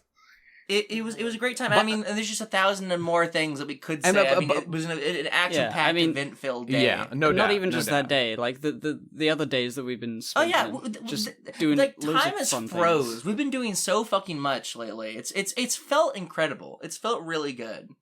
Oh, one thing I want to mention. Is that we were doing just before we started recording something that I've wanted to do all the time, and you brought up, which is what we were working on our laptops, writing things in the same room, but not talking to one another. And I was introduced to this concept many years ago as a child, watching Octopimp videos. Octopimp is this person who would read Homestuck comics and then voice act for the characters. And there was one famous Homestuck comic about Dave stealing Terezi's panties, and then all the Homestuck guys wearing their panties. It feels good for them. The point is that the first panel, Solix and I think someone else is like coding on their computer, on their laptop, on a bed, or on the side of the bed, and then on top of the bed is John and Carcat playing Super Smash Brothers. And the idea that you can be with your friends, but then also working while they're playing video games, that just is like the best thing I can fucking imagine. That's what my entire life on screen right now is me doing something else while my friends are in the room doing a thing together, and me. I've never done that before. It's my favorite thing. It's my favorite thing in the entire world. It's so good. It's like perfect. How it was like humans were not meant for such a height. Man was not meant for such a height. Yeah. Men will tower at the sight. This is what my whole entire teen years looked like, basically. Digi, thank you for Anyway, we were doing it, and it was great. I was able to just like work on endless word coding, and Hippo was able to, I don't know, do whatever the fuck he does. Yeah, I'm just writing, thinking of characters and arcs and acts and beginnings, middles and ends. Mm-hmm. I speaking of that, just like a brief aside, I've learned that like the whole like a story has to have a beginning, a middle, and an end. Is like in it, like you hear that and you're like, duh, but what does it mean? Mm-hmm. And I've realized what it means. Just in like I put it in words that actually make sense. A story has a setup, a suspense, and a payoff. Mm-hmm. If you get rid of any one of those things, it's not satisfying. Like if you get rid of the payoff, the setup means nothing, and the suspense is just sort of like, well, what happens? Mm-hmm. If you get rid of the setup, you're not invested in the characters or something, or people are just doing stuff, and you're just watching them do stuff, and then they end doing the stuff. If you get rid of the middle, there's no suspense. There's no will they, won't they. So like if it starts off like a guy says, "I have to avenge my father," and then he finds the guy who killed his father like 1 second later and kills him. That would be like if you got rid of the middle. So writing, cool. Hell yeah. I've realized that if a piece of media is missing like something fundamental, it's usually one of those three things, or it's like lacking in one of those departments. And it's like, yeah, that's what beginning, middle, end means, is to have the setup be paid off, but also have suspense as to whether they will do it or not. What brought up this thinking on this particular subject, if anything? Because I've been writing like crazy, like writing like 18 different stories, like different comics. Oh, okay. I'm just feeling very typey, feeling very textual. Great. Ooh. Sounds like you've shaken off your doldrums a little bit. Well, there's that. I mean, I feel like I'm getting gooder at writing, but the thing that I've come into like is like getting me a little bit is I'm not really the right man for the job to draw these comics because I can't draw that well, and I would need to take time away from what I'm doing to get good, and it annoys me that that's the case. Like, I'm writing all these stories, and I'm coming up with these specific types of characters, and then I try to draw them, and they look like cartoon, stupid stickmen. And it's like, fuck. I suppose. I know the feel. So I'm looking for artists, I guess. I've been thinking about... this is a thought I had recently, that, like, there's probably so many good ideas for stories that, like... let me put it this way. More people need to, like, sell each other ideas and, like, just trade or, like, team up. Because, like, there's so many people who probably think, like, oh, I have this amazing idea for a novel, I'm going to try to write it. But it's like your writing voice doesn't really match the story. And it's like, oh, if you just pass this to somebody whose voice would match the story, it would be good. But because you feel like you have to write it because it was your idea, then, it's going to come out like shit. And, like, in different worlds, this is commonplace. Like, in the world of music, ghostwriting is commonplace. People... there was just an album that came out of Prince songs where it was a whole album of songs he had written for other people, but it was, like, his original performances of them. Like, that he had sent to those people so they could do it. And it's like, all these major stars who...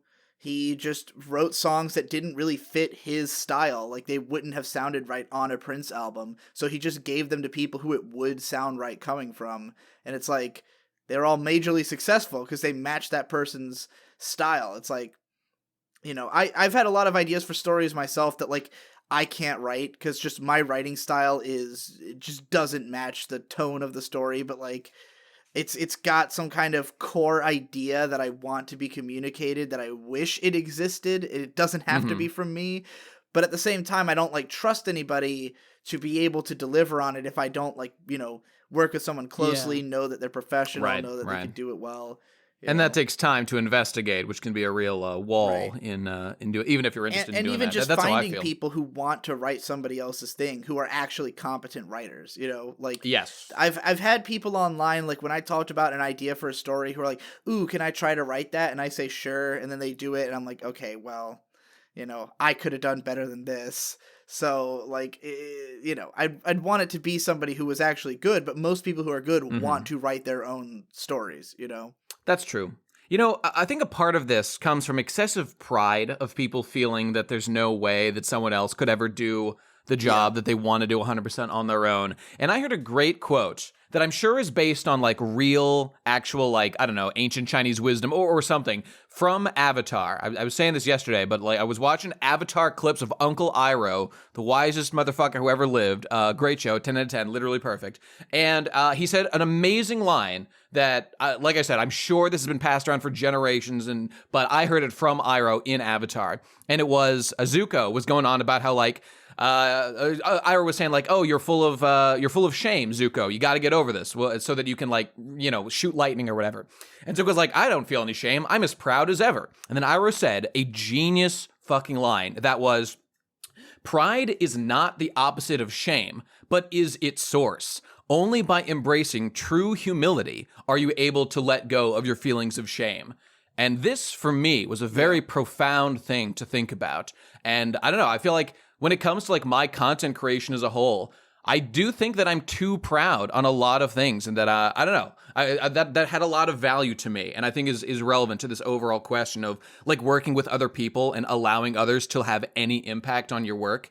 If your goal is, it depends on your goal. If your goal is to be vain and just make your perfect project and take as long as it takes to be the one who did everything, that's cool. If instead your goal is to like produce as much great content in your lifetime as possible, you should definitely incorporate the talents of other people and find ways to do it, and not let your pride get the best of you. So thanks, Uncle Iroh. I obviously, maybe this is obvious, but I think I've in a way I've done more collaboration than most of us in this group because I've always had editors.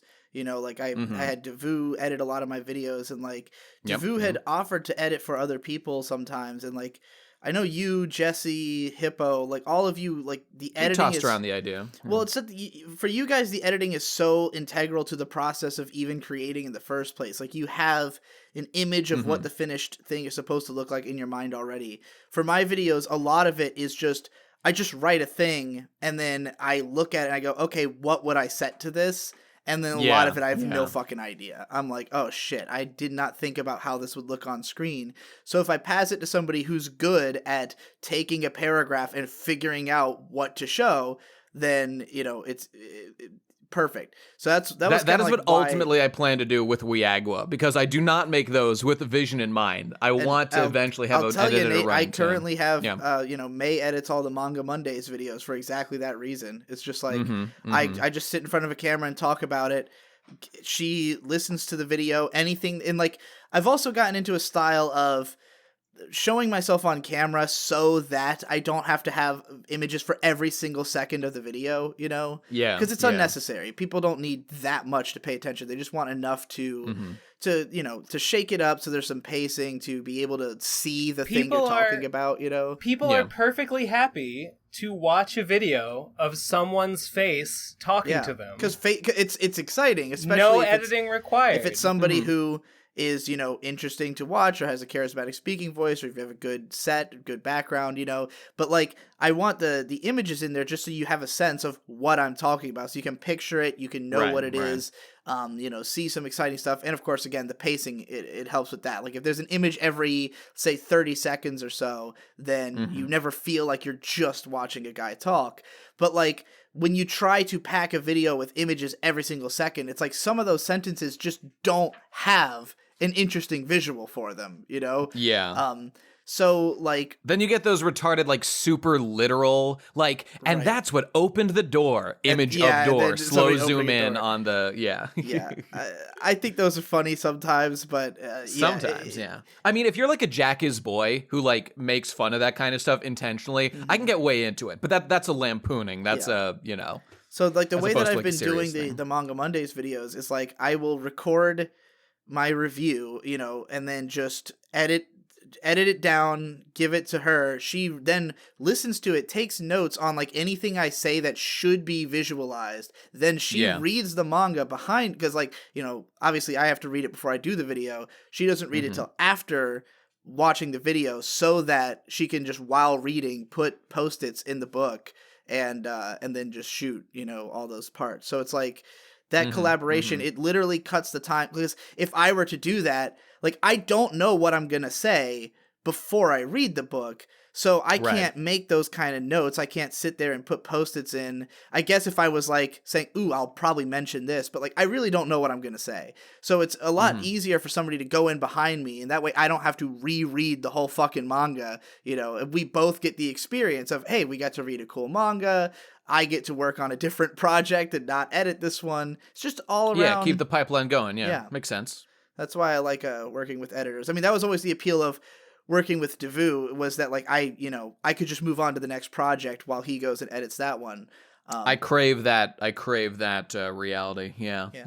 Though the way I've been doing today's anime is that I just screen record while I'm watching the shows, so that I have all the footage ready, and then I just sprinkle a little bit in the edit. But those are not like very edited or anything. I should do that. Behind Oh, you know what? Oh, wait, on specifically that, Michelle had a little bit of feedback for you on that specifically. And she said that she thought that putting the date she has watched all of those, I think, but she said that it was a little bit off-putting to have the dates, and for some reason it feels like it cheapens the experience, and she suggested leaving it as just the subject matter and leaving those off for specifically marketing purposes to make the video feel more whatever. So there's your feedback. I don't know. Take it or leave it. Timeless. Well, that's a good word for it. I mean, I agree that it would make it feel more timeless. I think that the reason I'm doing it is so that I have this weird tendency that I am overly honest with my video titles, no matter how clickbaity I try to make them. Like, I want to communicate to you that, hey, this is just me reacting to the shows that happen to come out today. Yeah, I know what you mean. And like, it also kind of helps with you logically understanding why I'm talking about these shows in particular. Yeah, there's that question of like, how quote unquote honest do I want to be? Like, ideally, we should probably make every video we produce sound like the greatest video ever in the title, as some people do. And the problem is a lot of people do that, and as far as I can tell, it's not even that they don't feel shame, it's that to them, like, this is obviously the right thing to do, and like, why would they even question that? It is, because like, I historically feel like this strange sense of like, I want to stratify the content so that people know at a glance, like if they're about to click on something that's, high level or low level effort. Yeah. But most people can't actually tell the difference. And like, that works against us. Right. Yeah. The reactions people, like, if you don't tell them this is low level content and you let them come to their own conclusions, like, first of all, there are some people who are going to think something I did spend a lot of time on is low level content. Like, there's going to be people who, are going to rag on the thing even if I thought it was good.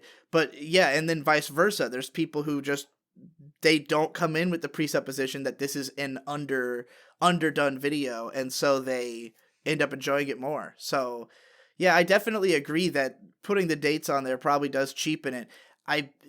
It would feel weird to me to not do it just because it puts them in order. It's basically like saying, like, numbering the episodes. But yeah, I don't know. They probably are unnecessary. So I mean, I debated removing, like, I put Weagua at the end of Weagua episodes, and I don't know, my whole thought process is really all about stratifying that content, as you said, as like, this is Weagua, it's not that good, like, don't get excited, it's just a Weagua episode. There's gonna be people who, like, don't care about Gurren Lagann, and don't care about the best anime ever video, and then you make a Weagua about, like, say Mob Psycho, and like, that's their favorite anime, and it doesn't matter that it wasn't as detailed a video. That's their favorite video because it's about Mob Psycho, or because it made a point that they hadn't thought about and the other video didn't. Yep. So it's a real complicated dance. So I do think I would say it is in everyone's best interest to just title every video as though it were, completely meant to stand on its own. It's not being compared to anything else. Yeah. Maybe this is that pride. I don't know. It is definitely that pride, because that's exactly how I feel. Like, I feel this weird. But again, Same. And it has nothing to do with how I expect the audience to react. It's entirely based on my feelings towards the product. I will hamstring my own marketing just because I'm not proud of the video, and it's foolish. Yeah. Anyway, let's Fascinating. go to voicemails, I guess. Everybody else is asleep. Yeah, I'm ready. Let's where'd I put that? Okay, here we go. How many voicemails we got? I've got 9 voicemails. Oh, I must say. Wait, hold on. Wait, yeah? 1 second. Sure. I just want to say that on the subject of Manga Monday's anime reviews, Shibibaka's Akira coming out soon. Oh, yeah. Oh my god. Hey, did you guys hear they're making an record it Akira live? anime that's going to be more true to the Yeah, manga? I saw. I Fascinating. Googled it, yeah. I had no idea that it God, took place in what if- 2019. Oh my, but it what does? if- Ah! What if Akira was an anime? Imagine that. What if? I mean, it's gonna be way quote unquote worse, like moment to moment, but it probably will have more information. So that's I mean, cool. I'll I don't say, oppose it. I'm as fine somebody with who it. has read the manga, like, Yeah. the movie is amazing as a technical showcase. The manga is a Yeah. much more interesting story. So I believe it. I think I if believe they it. adapt it I well. believe that completely. Only have watched the movie. Ooh, that movie's so good though. Ooh, Because I the love movie it, love only it. adapts the first 2 out of the 6 volumes of the manga. What? Yeah. What? Yeah, yeah. It basically I gotta just read that does manga. the first 2 volumes and then it just kind of skips to the it incorporates the ending in a different Mm-hmm. way into the ending of volume 2. But the manga goes complete basically after the city gets destroyed is a whole post-apocalyptic storyline that is like the bulk of the actual narrative. Damn. Yeah, I gotta get in on that. I'm a mango man. I think you'd like it a lot. It only takes a day to read. Plow through it. Yeah, Dude. I should It's one of my definitely do that. favorites. So on the subject of the voicemails, do. though, let me just say that things I was feeling a bit of despair last episode. All voicemails are shit. Hashtag voicemail lives don't matter. But the good news is, a distinctly better wait, batch hold on. this week. Yeah. I forget if it was Cake. I don't want to misattribute it to him and to out him as an a traitor and head. But someone at RFCK CON, I believe it was Cake, the Nate Head traitor, Yeah. said something to the effect of, "It's better when you pick the voicemails, Munchies." So Oh, I just want to wear shit. that as a badge of honor. Some If Nate it wasn't Head. Cake, I'm using your words to drive a knife right into your father's heart. And you know what? That's fine. I'll cry later. Let me just say, there was a message from Nate's #1 fan that, okay, it was interesting and it was good, but the thing is, like, this is gonna sound weird, but like, it sounded great and interesting. There was clearly a lot of work into it, but the actual audio quality was simply unintelligible, and I couldn't, like, the microphone he was recording on was way too bad. I could hear, like, music and, like, things happening in the background. Nate's #1 fan, try again and fix your audio because it sounded cool. So, like, whatever that was, I want to hear it as it was supposed to sound. And also, Requiem for a Meme called back, but I'm not going to play his because it was way too rambling and a bunch of personal details that, like, are fine. He was like, people do this where they'll, like, call in and try to, like, follow up when we respond to them. They're always boring. You're always boring when you do these, like, follow-ups on the details. Yeah. I'm sure they're really important to your personal narrative of whatever, but don't even bother because it's boring. And a lot of people have been asking, what makes a good fucking voicemail? This is the answer. Entertainment value in whatever that may be. So just be entertaining, and your I miscellaneous thought for sure details you were about following to play a voicemail that was the answer. Maybe. should Okay, do but you know that what? right Let, now. let me just play the first one, which is, you're absolutely right about that. And our first voicemail is from Burnt Cookies. This is his Teen CP application form. And on this subject, I'm playing this because it's actually good and entertaining. There are so many fucking voicemails about the Teen CP. This is not the fucking Teen CP. Go away. I'm not playing your fucking voicemails unless they're actually funny, like this one. So there you go. All right, Burnt Cookies, let's see what you got. Go. Sliding out of bed, half dead, socialism in my head, so red not even Ben can comprehend. Need that UBI so I can keep my sign. Got a mind, catching bitches with the slime, can't deal with the finance. Staying away from the ants, keeping one hand in my pants. I don't want none of this dance, keeping one eye on the ranch, because I would rather be a juvie than a boomer. Cover your ears cause this ain't kosher, bitch, I'll show you killer culture. Skirting on the skateboard with a fat sight and hose on the side, my fedora can fly, bangs down over 1-9, mansplaining all night, wanna see you cry, fuck slime, bitch, let me make her die. No strings attached, motherfucker, you shouldn't have laid a sucker like me, should've seen the writing on the wall, now you back in the green sea, and I'm chilling in Kill Town, ignoring the call to cap, cause I gotta work on this rap, burst into hands for tap. And it only leave the ones keeping purple on the map, cause I gotta get myself on the Team CP, save Gen Z from the sick rowdies, need to get the kids on the tank, we gonna sneak in and kill Munchie in real life. Happens is when it's a fight, shooting these niggas like I'm cooking rice, boiling the rum and get down with the spice, bring me a soda, no coke with my ice, ciphers and dice, stay you apart with my fang, speaking that deep ground slang, we just fuck with a bang, indifference is my yang gang, back onto the main thing, yes I qualify, yes I'm 18, yes I got the cred, and let me tell you why. First of all, I got these bass bars, Kundalini to the stars, help the Y race cards, you upstarts, because I dab on God, and I dab on the rowdies, I dab on 9/11, and I dab on the Saudis.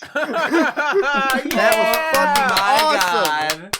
That was Standing great. That was ovation. so good. Holy shit. Who was that? That was Who burnt was that? cookies. Burnt cookies, and that was his acceptance, not his attempt to get into the Teen CP. No, it's like acceptance. yeah, Incredible. God. The lone cool killer. The lone cool Yeah. Did you hear that he's gonna sneak in and kill you, Munchie, in real life? Did you catch that? Yeah, I heard that. Okay. But I'd like to see him try when I break out my bar of muscles and I snap his katana in half. But we'll see.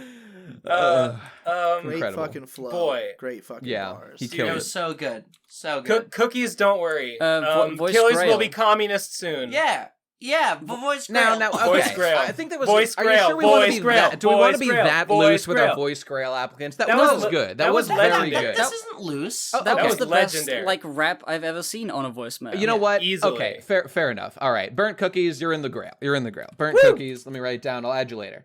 Is there like a Okay, is anyway, there like next a up. place where that is? Like, is the voice grail an entity you can view? It is somewhere? a Google Drive Word document where we have added Is several is names. it visible to the public in any way? I think it was Like- included like in the does- show notes 'cause at least once. Does anybody we should have link it in any every idea episode. who is or isn't in the voice grail, or is it just Okay, you know what we should do? internally? We say when we add them. Okay, Oblivion. And then, Do me a I solid. just hope that they are happy about it. Let's put in the link in the description to the speak pipe right underneath that. Let's just put a link to the voice grail or the voice how about- jail. What if we so people have can see. we should have a PNG of like a grail with like the names in it, like on little slips of paper and like a grail. I mean, of okay, some that's true, sort. but that requires effort. A Word We document. You know what? pay a guy I'll to do that kind of effort. I guess. You know what? I will paste a PNG of a grail into the Word document and a picture of a jail. That'll be. They're increasing its production value by Exponentially. 10,000%. That's correct. All right, we'll do that for now. Okay, next one is. Okay, this one's long. We're not going to play the whole thing, but it's this is an actually good topic. Nate is the name of the voicemail. Okay, so go. So this is an argument I've been having with my friends for the last few days, and I felt like Ben because I was explaining my point and they didn't get it, and I would just get angrier and angrier. My Relatable. point being, Like Ben. I think it's fucking illogical to believe or to think that because somebody dresses up a certain way or looks sharp, they will immediately and objectively do a better job than anybody else in the same position just because of how they look. Like, I was telling my friends, it's completely baseless. Like, there's a societal expectation that certain jobs demand certain appearances. And my point was never that there aren't any benefits to doing that or that it's detrimental in any way. I just think it's illogical, and I don't. Yeah, And your friends if sound it's retarded. so easy to Okay, I'm gonna. recognize, He why do goes people- on I in don't that even way know for a what you're while. talking That's about. enough. That's Wait, I enough. kind of wanted to hear where he was What going he's trying with to that. say is that his friends seem to think that if you are better dressed, you will just do your job better than someone who is not better dressed. And he was He trying really to doesn't argue, clarify any more beyond that. Yeah, he was trying to argue with Okay. them that is not That's- necessarily the case. That That's insane. that there Well, may well, be okay. advantages I wouldn't say to that ever. dressing up, but it doesn't mean that you will automatically be better than someone who is not dressed up. I mean, in a job that involves like dealing with people, there is probably a reasonable expectation that you should Right, but dress it's a not. particular way. Yeah. There's no guarantee. Like, there's no reason to think that somebody who isn't dressed up can't, by way of some other methodology that they have, some other technique they know, be better at it. It might Yeah. be I mean, a I would- lower I would like, odds, I, but- if you're a guy, if you're a guy like trying to sell stuff and like Yeah. you're really sharply dressed, but you're not charismatic, You're then not the charismatic guy is going to win. I mean, Well, yeah. I mean, even if he has a wrinkly shirt and he's like, but if he's like the life of the street, he's just like yelling and it's really selling you on these things. Saying ding ding. If You're saying ding ding real loud. I mean, outside the context of the job, it doesn't matter how they dress. If I'm like hiring someone for a job, I want to see them and I want to see them present themselves like in a way that is like, yeah, this is what I expect. I have never seen a better salesman or marketing genius than the shirtless guy standing outside of Otakon and BronyCon. It's only $1.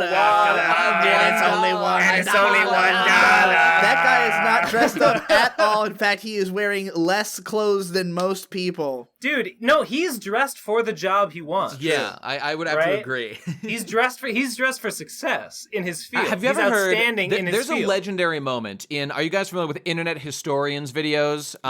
Sure. There's a moment. I believe it's DashCon, the Tumblr meetup, where there's a guy filming, and there's just a moment where he goes up to a man dressed as the devil. And he goes up and he says to him famously, "Sir, so what made you want to cosplay as the Prime Minister of Israel?" And the devil replies back, "Well, I always heard growing up that you got to dress for the job you want." And that was one of the most legend. Like, this was at DashCon. I was expecting pure cringe. I got legitimate comedy gold. So shout out to that guy. That guy really nailed it. Also, Israel's not a legitimate state. Death to Israel, long live Palestine. You know how it is. But anyway, Next voicemail. Yes, next voicemail. The next one is from DJ Jesse Jess. Oh wait, sorry. I was just gonna say on the actual subject of that last one, I was just gonna say that the thing that your friends are kind of right about, that I would say is, there's a general feeling of when someone like looks good socially, like, I don't know, like a girl does their makeup, they're like in good shape, they're wearing nice clothes. I think it's a signifier of general life. I think he knows that. I mean, he was kind of saying like, I was not disagreeing that it has advantages. I'm just saying it shows general life absolute competence. But anybody it's not thinks absolute. in those kinds of absolutes is a moron. Like, that is a normie way of thinking. That is why regular people are so dumb. Is that they only see things in that black and white terms. Look, you have to make assumptions sometimes. If you go and you see a bunch of people and you don't know anything about them, but one is dressed nice, one is dressed not nice, that is a limited selection of information you have, and it's reasonable to make a constantly changing initial assumption. Yeah, Nate, hard agree. Okay, but that's not what Digi was saying just then. I mean, okay, it's not everything. No, I agree. It was not about like the dressing correctly. Yeah. It's the fact that if somebody argues a point, and then people assume that means you're like against the opposite of that point when you're not actually. Oh, you know? Okay, I guess I misheard or something. Like if you're saying sometimes it's like this, and then the other people are like, wait, you think it's always like that? Right. That's what is stupid. Oh, okay, I totally missed that. I'm an idiot. Like if Nate says that Israel is not a legitimate state, that doesn't necessarily imply that he thinks Palestine is a legitimate one, state. Right? Yeah, none of that. It doesn't mean we shouldn't wipe both of them off the map in one fell swoop. Fair. All right, DJ Jesse Jess with a voicemail. Go.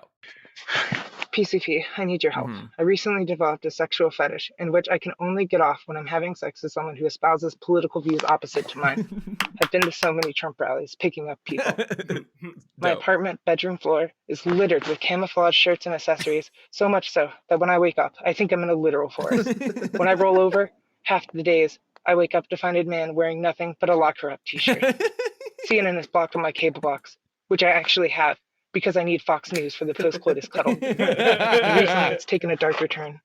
I now can't get off unless I'm in a threesome with a lefty and a far right-winger, who are both arguing at each other, trying to win the sexual battle for my political soul. I need your help to stop this or reverse this. I don't know what to do. By the way, Ben and Nate, you should hit me up sometime. I think we could have a good time. Bye. Yeah, that's fair. That sounds good. I mean, that's it. Yeah, you said it all. Good. Agree. Hard agree. What's that effect? Hard agree. Yeah. Text me. I don't see the problem. No. I'm putting a kibosh on this right fucking now. Yeah. You guys are not using hard agree. Hard agree is a fucking Teen CP Zoomer thing. Fuck all you can't say hard agree. That's our word. Okay, whatever. What? Next hard voice. agree. Stop. Hard agree on that one, Munchie. Next voicemail. Good men suck dick. Go. You guys talked about sucking dick as a straight guy, and let me tell you, sexuality is entirely irrelevant. A good, honest man, a true pillar of his community, sucks dick and he likes it.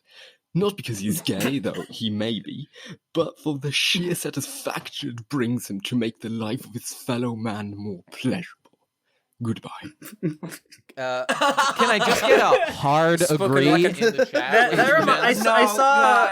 I saw like a post somewhere of like it's like a model wearing a t-shirt and like, if you know what I'm saying. Indeed. the back of the t-shirt, it had like a big picture of an AK-47 and it was like it was like in protest of Colin Kaepernick kneeling for the national anthem or whatever, and it's like the only time this patriot kneels is when he's sucking a hero cop's dick.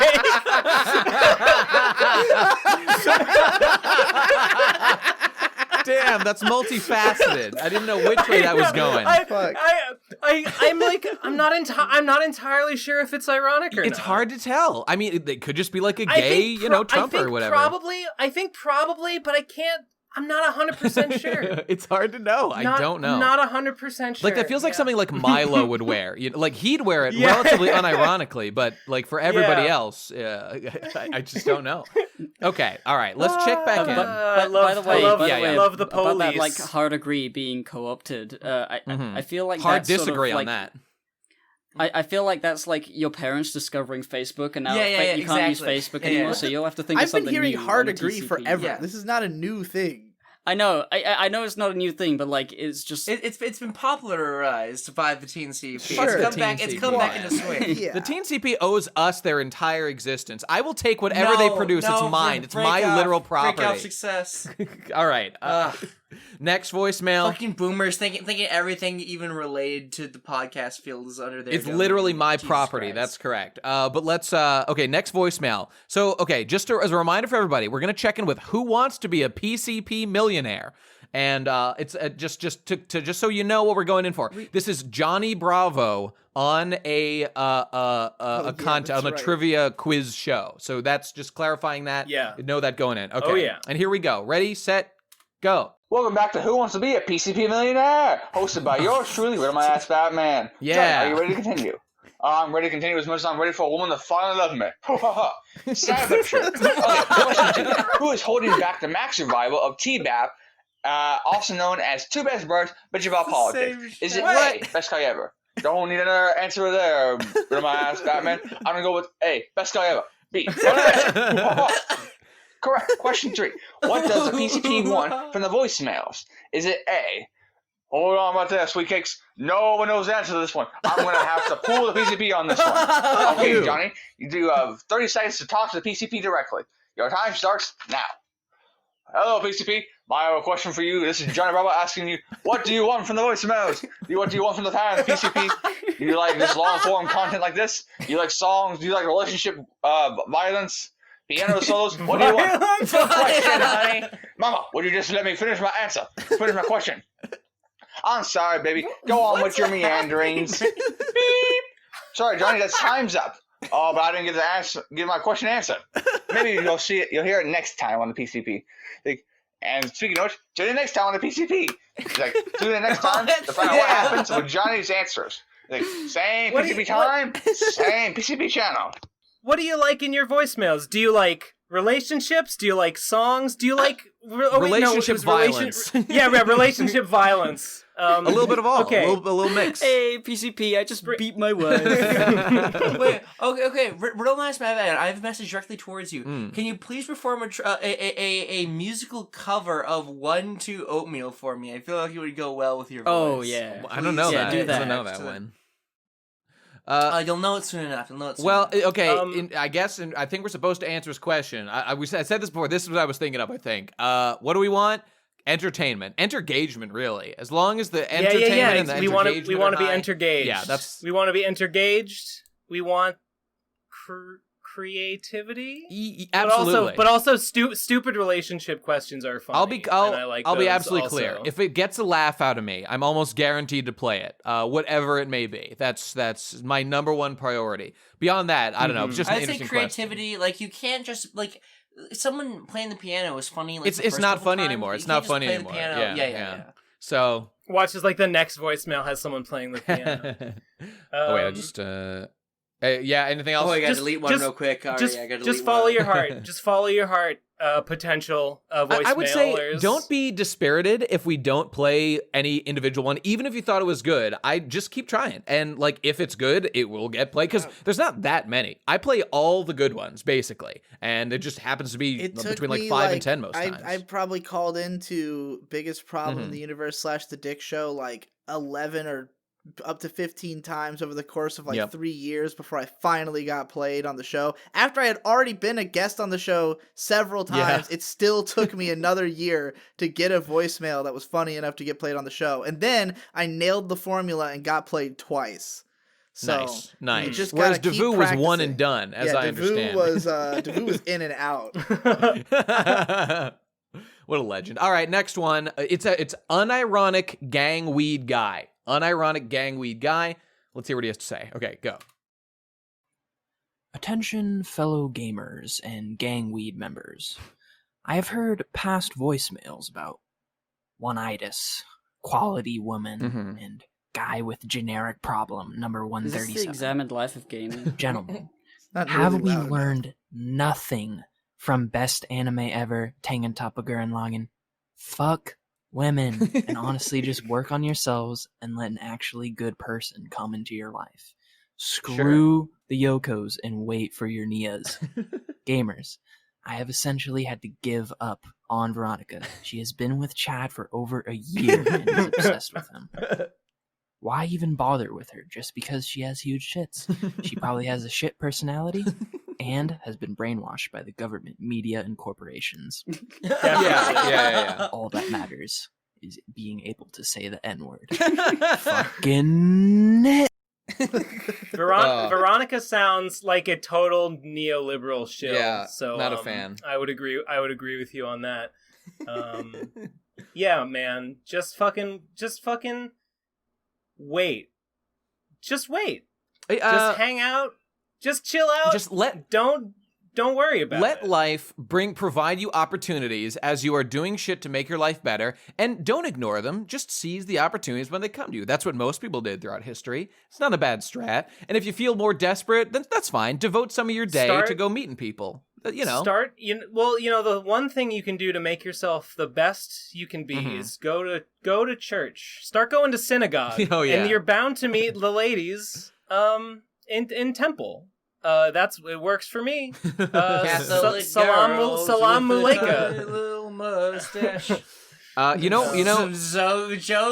Joseph. This question reminds me of the number one most pro-bully person I know, the most pro-Veronica person in my life, which is Michelle, where she is absolutely pro-bully, saying various things like, those nerds probably deserved it, and their biggest problem was that they were boring and uninteresting, as opposed to Veronica and Chad, who had more going for them. So no wonder those losers were jealous and, wanted to be with them, because they just don't have as much going on in their life. And you know what? Hard agree. Yeah. I want to meet this Chad.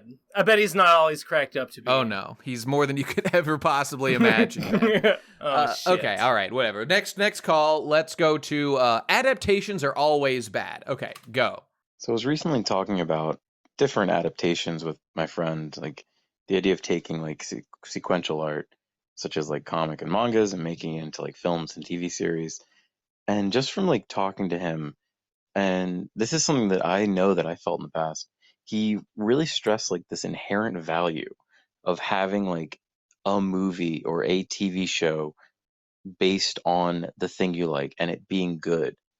And it seems to like almost undervalue the actual work itself or the original manga or comic. And I just think that's a really common attitude in like normie culture currently. Very much so. And I was just kind of curious if you guys have noticed this too. Dude, it's and if there are actually any good adaptations of something or superior adaptations that you've experienced. Let me say first of all, I really can't think of God damn, any. this motherfucker just. Okay, he's done. He's there all are, done. there are definitely good adaptations. The reason people feel like that is that just more people watch movies than read comics. So like more people have watched like this. I don't know, the fucking Avengers movies than ever read the comics. I have to talk about the. So to most people, the comics just don't matter. It's a weird, and I've been abusing this word today, but stratification that people have in their mind of like how much value they put on each different type of media, because like this is why all these fucking Disney live actions have been getting made, because normal people just straight up think that like something being live action just is better than if it was animated. Like regardless of how whether they enjoy the animated version or not, like normie people, like when they hear, oh, this animated thing is gonna become live action, they're like, oh, it's gonna be a real movie now. Like that's how they think of it. It's like, oh wow, they're gonna make Aladdin a real movie. And so they watch it hard and to like imagine, but it's true. Really why those adaptations exist is so that Disney can keep its stranglehold on the copyright. Well, sure, but it's right? This is why the people get excited for it. Like it's why they do so well, because they do. This is what, dude. I'm so excited for Black Ariel, dude. I can't wait to pay Disney more money to show me Black Ariel. That is a hard thing for me to swallow. Ariel being a ginger is like the most classic. Ginger Ariel is such a classic archetype.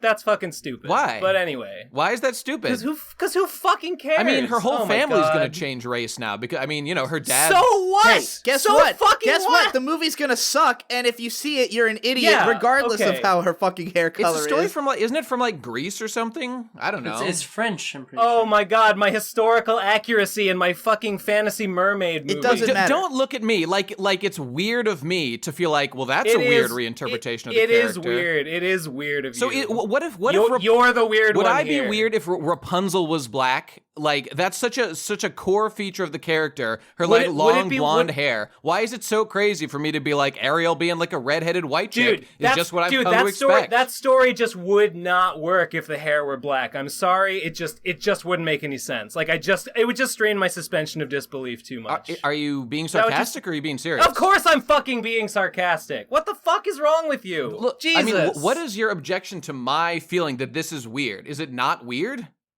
It is not weird. No. I don't think it's weird. I think it...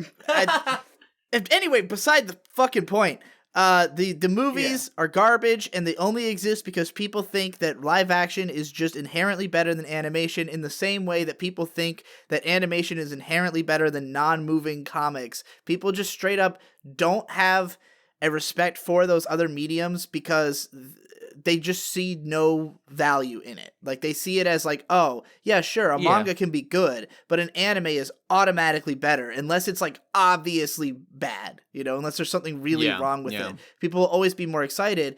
But like in my experience, most of the time, there's times where the original is not good and the adaptation fixes it. Like in the case of K-On!, the manga is just not good. The anime is great because they took it and they reinterpret it as like what would be good in animation.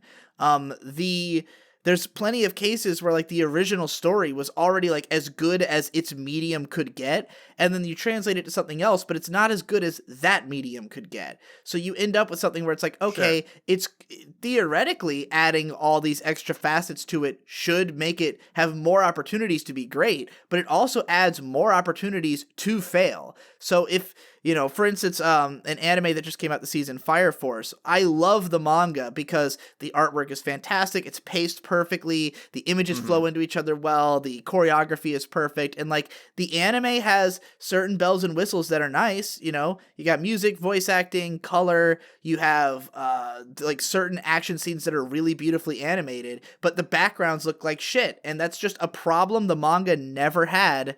And now we have that. And it's like, no matter how good all the other stuff is, the manga was perfect the way it was. And the anime is flawed as an anime. So if you value all those extra things just inherently more, if you think like, oh, I don't care if the manga was perfect, it doesn't have color, and I just value color above all else, then sure, you'll think the anime's better. And I think most people think that way. As with so many things, it depends on what you value, obviously, yeah. What about Akira? Didn't you say before that Akira the movie is like a better No. Well, it doesn't even adapt the whole story though. So I wouldn't say the Akira. I wouldn't say the movie is better necessarily in any way. It's just a really amazing technical showcase of a film. But like, the main problem with the movie is just that it doesn't have the complete story. Okay. I mean, in the case of the Akira movie as well, literally the guy who drew the comic directed the film. So, like, it's as close to being the same thing as it could be, basically. There are... I'm sure we could think, if we tried, of an example of, like, a work that was, like, not... Like, you know, an original work that was, you know, not as successful, and then it was adapted into a movie, and the movie was a masterpiece. And it's... Well, I mean, I think K-On! Is like... Oh, well, how about The Godfather? There's a Godfather book that was really good, but they made it a movie, and it's like, you know, some of the most beloved films ever made. That's probably a good example. Yeah, okay.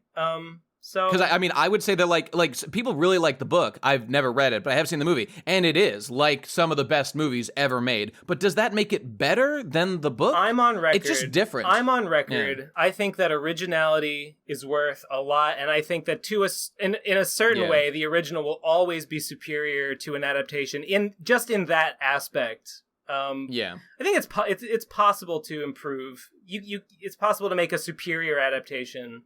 But it's rare, and probably people should not try. Well, you know, the Godfather is an interesting example, because in The Godfather, you can feel, because I've watched it so many times, I'm well aware that, like, a lot of information from the book, like, didn't quite translate. You know, a good example is, I was always a little bit confused at the exact relationship of the Godfather with Luca Brasi, who's, like, the biggest enforcer or whatever. And Luca Brasi actually has, like, a large storied history with Vito Corleone, the Godfather. And, like, they barely get into that at all in the movie. Just enough so you know, like, what he is and what his role in the story is in the first movie. But I think in the book, and I know in, like, the video game and other things, they go way more into the backstory of that guy. And, like, so basically information is lost in translation when you're making the Godfather movie Part 1 versus the book. But in contrast, K-On!, it seems, the difference with K-On! Is that was a 4-panel, 4-coma manga originally, mostly comedy, not a ton of story. What they did instead was, it seems to me, I haven't studied it. They expanded the shit out of it. Exactly. They added so much more to it and barely lost anything. So it's like, in a sense of that, like, you might be able to make as good a case as you ever could that, like, nothing was lost and only things were added. And, you know, there's going to be people who value the original. Because the original was minimal.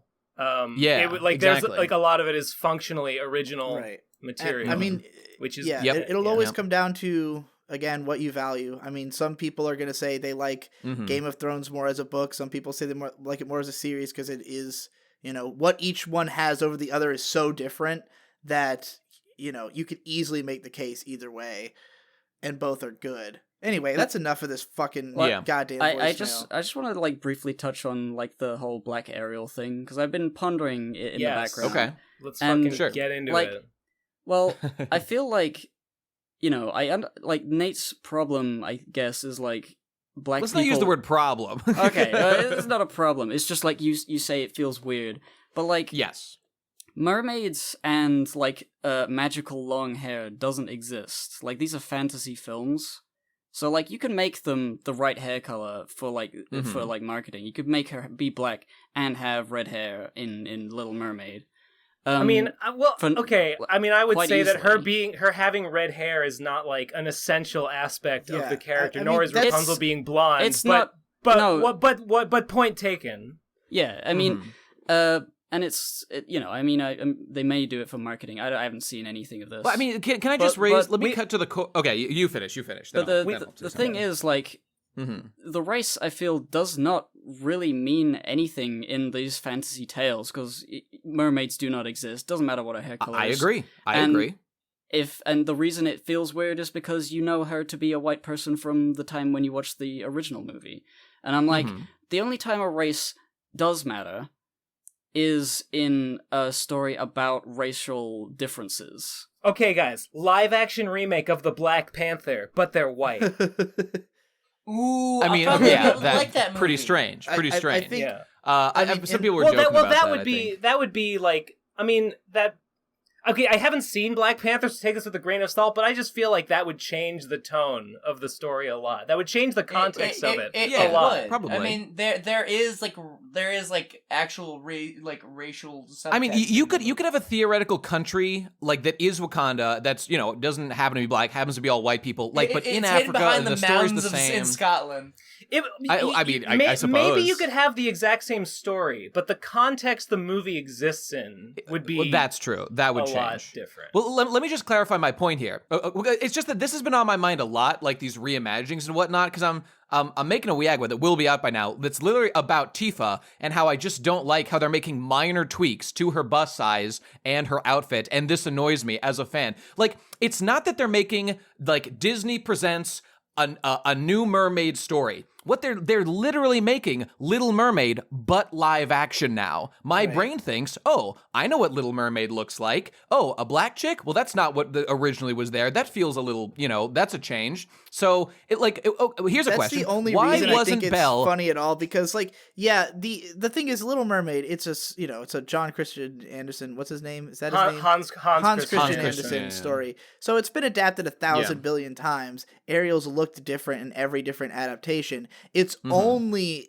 in any way noteworthy that they made her black because of the fact that they are literally translating the exact movie, assumably, because that's what they've done for all the other ones. Yeah, and that's my entire grievance. Which, I mean, the thing is that they all have had this issue as well. Like how The Lion King translated to live action has the same problem. That, like, using these realistic animal characters... That is some unique issues, but it breaks the movie because you can't characterize them the same way. Like, if you're doing the exact same movie, but now they're realistic, it's like, well, okay... it was kind of integral to the original story. It's like Banjo-Kazooie nuts and bolts. Let me ask you this. Let me just ask you this. Okay, they made a live action Beauty and the Beast already. We've seen it. Here's my question. Why isn't Belle blonde in the Beauty and the Beast movie? Why isn't she blonde?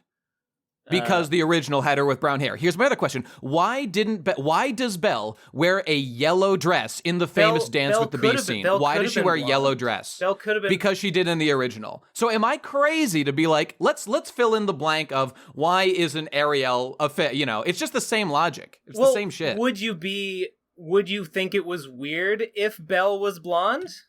I wouldn't. I'd be like, I would think, oh, Belle used to be brunette. That's a change. I wonder why they did that. It would be just as easy to make her brunette. I mean, well, the thing is with this is like, you don't need to wonder because it's good marketing. Like, that's a cool thing to do now, to be progressive and inclusive and represent, minorities in movies. It's obviously a marketing thing. I resist this thought that, like, Nate's the weird guy for being like, well, that's not how that originally was. Am I taking crazy pills? No, it's not weird for you to make the observation that a change was made. But it's weird for you to think that it's not good or that it's, bad. Do you think it's bad? It is bad because it wasn't what the film originally was. Would you make a change? Would you think it was bad if Belle was blonde? Yes, for the exact same reason. Okay. I wouldn't. I think that if you took the original Little Mermaid movie, you could make the exact same movie. Dude, let me finish. If they were black, the movie would be exactly the same. Nothing would change. It's not an essential part of the story. So making that change has basically no ramifications. I mean, that's how I feel about making it live action at all. Yeah, that also. There's that. You have to listen. When my WEAGWA comes, I'm making all these exact same arguments about the tiny tweaks to Tifa's design that everyone says, Nate, you shouldn't care about these things. Nate, you're a dumb incel for giving a shit about a female character design, blah, blah, blah. But I do care. I liked it as it was. Why are we? And frankly, I'm fairly attached to Ariel. I fucking love Part of Your World. I've watched it a million times. I was never gonna like or watch this, but it just. That's it. She could still sing Part of Your World if she's black, Nate. What is, nothing changes about that song. You're filling that in, but there's a disconnect in my brain that I don't like, and there was no reason to do it. So why did they do it? The thing that's a little weird. Hippo was right. I want to say more about this. I just want to say Hippo was right before when he said it. Like, it is for marketing, and it is cynical in a way. Look, maybe it's not even for marketing. Maybe she was literally the best one who showed up to the audition. I mean, potentially. This is Disney. Sure. It's for marketing. Everything's for marketing. Look, the point is, right? You can be like, I don't like that she's black. You know, you can be wrong like that. You can be like, I do like that she's black. This is great. And you can be slightly less wrong. But the point is that having an opinion... The fact that you differentiate between those two shows your true cards, Ben. You should feel exactly the same about both those observations. No, you're wrong. But the fact, like, having any opinion on it at all is the point of the decision. The fact that people will feel one of two ways is why they did it. Like, you know, Disney does it. Yeah. Disney makes every move that they make in order to make money. This has stirred controversy. I hate that it has stirred controversy, but it has. And because of that, it will make more money. This is getting people talking. This is the plan. They knew this would happen. They did it on purpose. And it's not good or bad that Ariel is black, but it is bad that Disney is a fucking monopoly, capitalist nightmare that is controlling your brain and stealing your money. Man, it's just a movie. Who cares? You care more than I care. All right, here's I care about our capitalist oligarchs ruling our society. That I do care about. Ruling how? By making movies? What's even the big deal?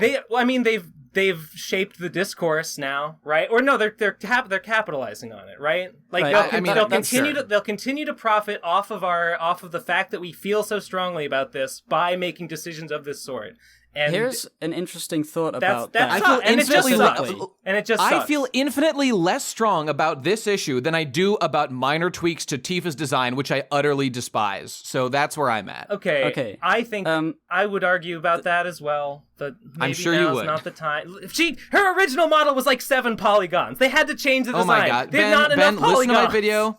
Okay, fine. I will listen to your video. I covered these arguments in extensive detail. Okay, so all right, you know. All right. We'll get into that. Here's my thought that perhaps, you know, this is no real basis, but it's like interesting to think.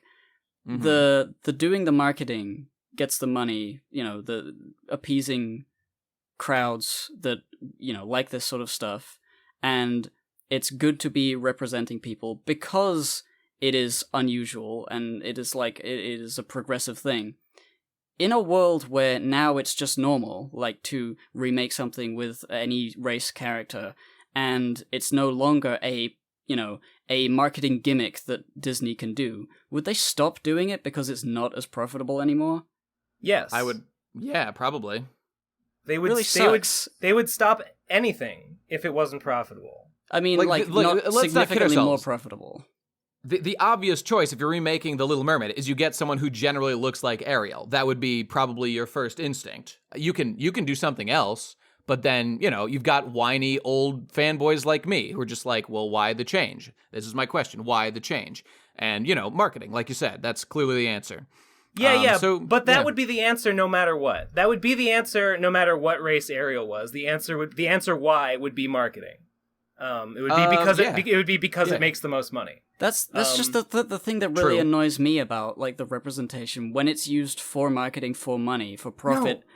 No. But everything is used for that. It's not just. I know that. Yeah. But like in a world where people don't actually care, and if the situation changes, they'll just stop doing it, and then it's back to how it was. Yes. You know that's what I don't like. You are onto something here, right? Okay. Whatever they decided to make Ariel look like, it would be equally cynical. Like the fact that they made her black is not more cynical than if they decided to make either one. Would just be profit motivated and nothing else. The problem is that Disney is able to make decisions like that, and like the fact that they have, like the fact that they can make Ariel black and we can all look at that and go, oh, this is great. Thank you, Disney. Thank you for representing minorities. You're really helping, right? Like the fact that they have that power is fucked up. If you really think about it, like the fact that it means that much to people that Ariel's black, I don't even think it's bad. I think it's bad that it matters so much. I think that just means that Disney just has our society by the balls. And it's a nightmare. It's a neoliberalist capitalist nightmare.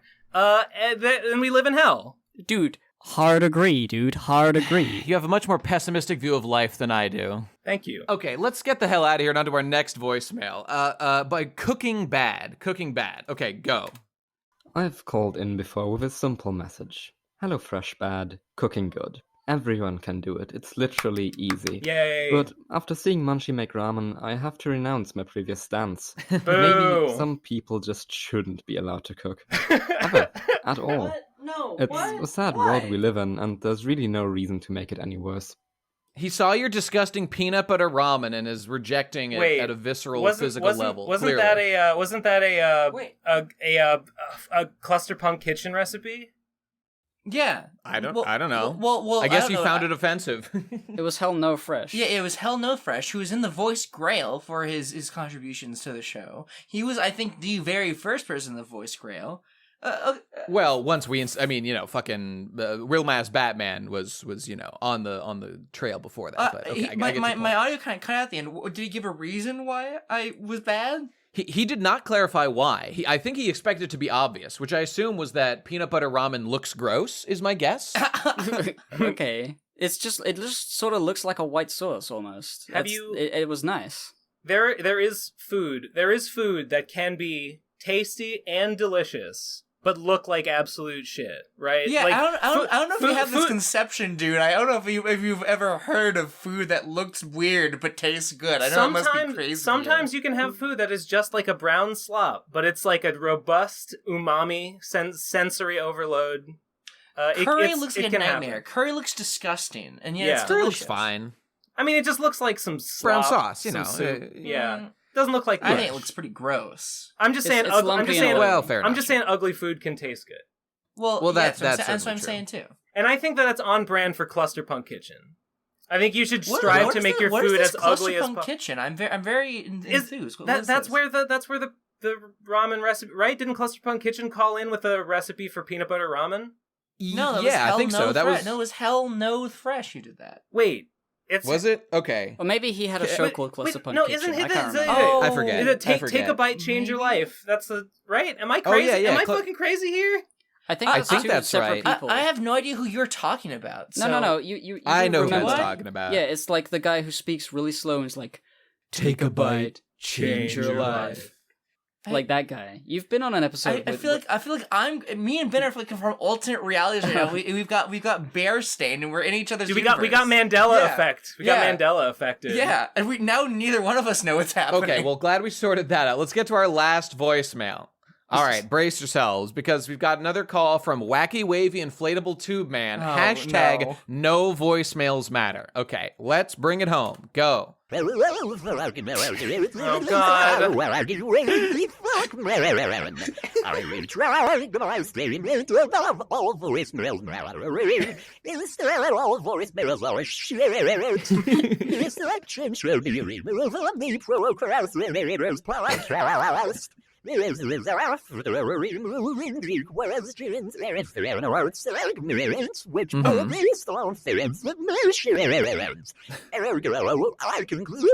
All PC friends must be killed. If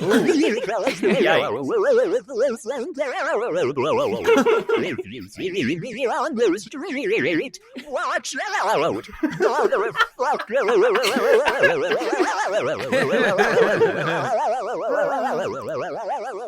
All right, you've had your say. Well, and I'll have mine. Well, fuck you. They've had fair warning now. Yep. Everyone gets one. And you know what? I like Inflatable Wavy Man a lot, and I like the cut of his jib. And you know what?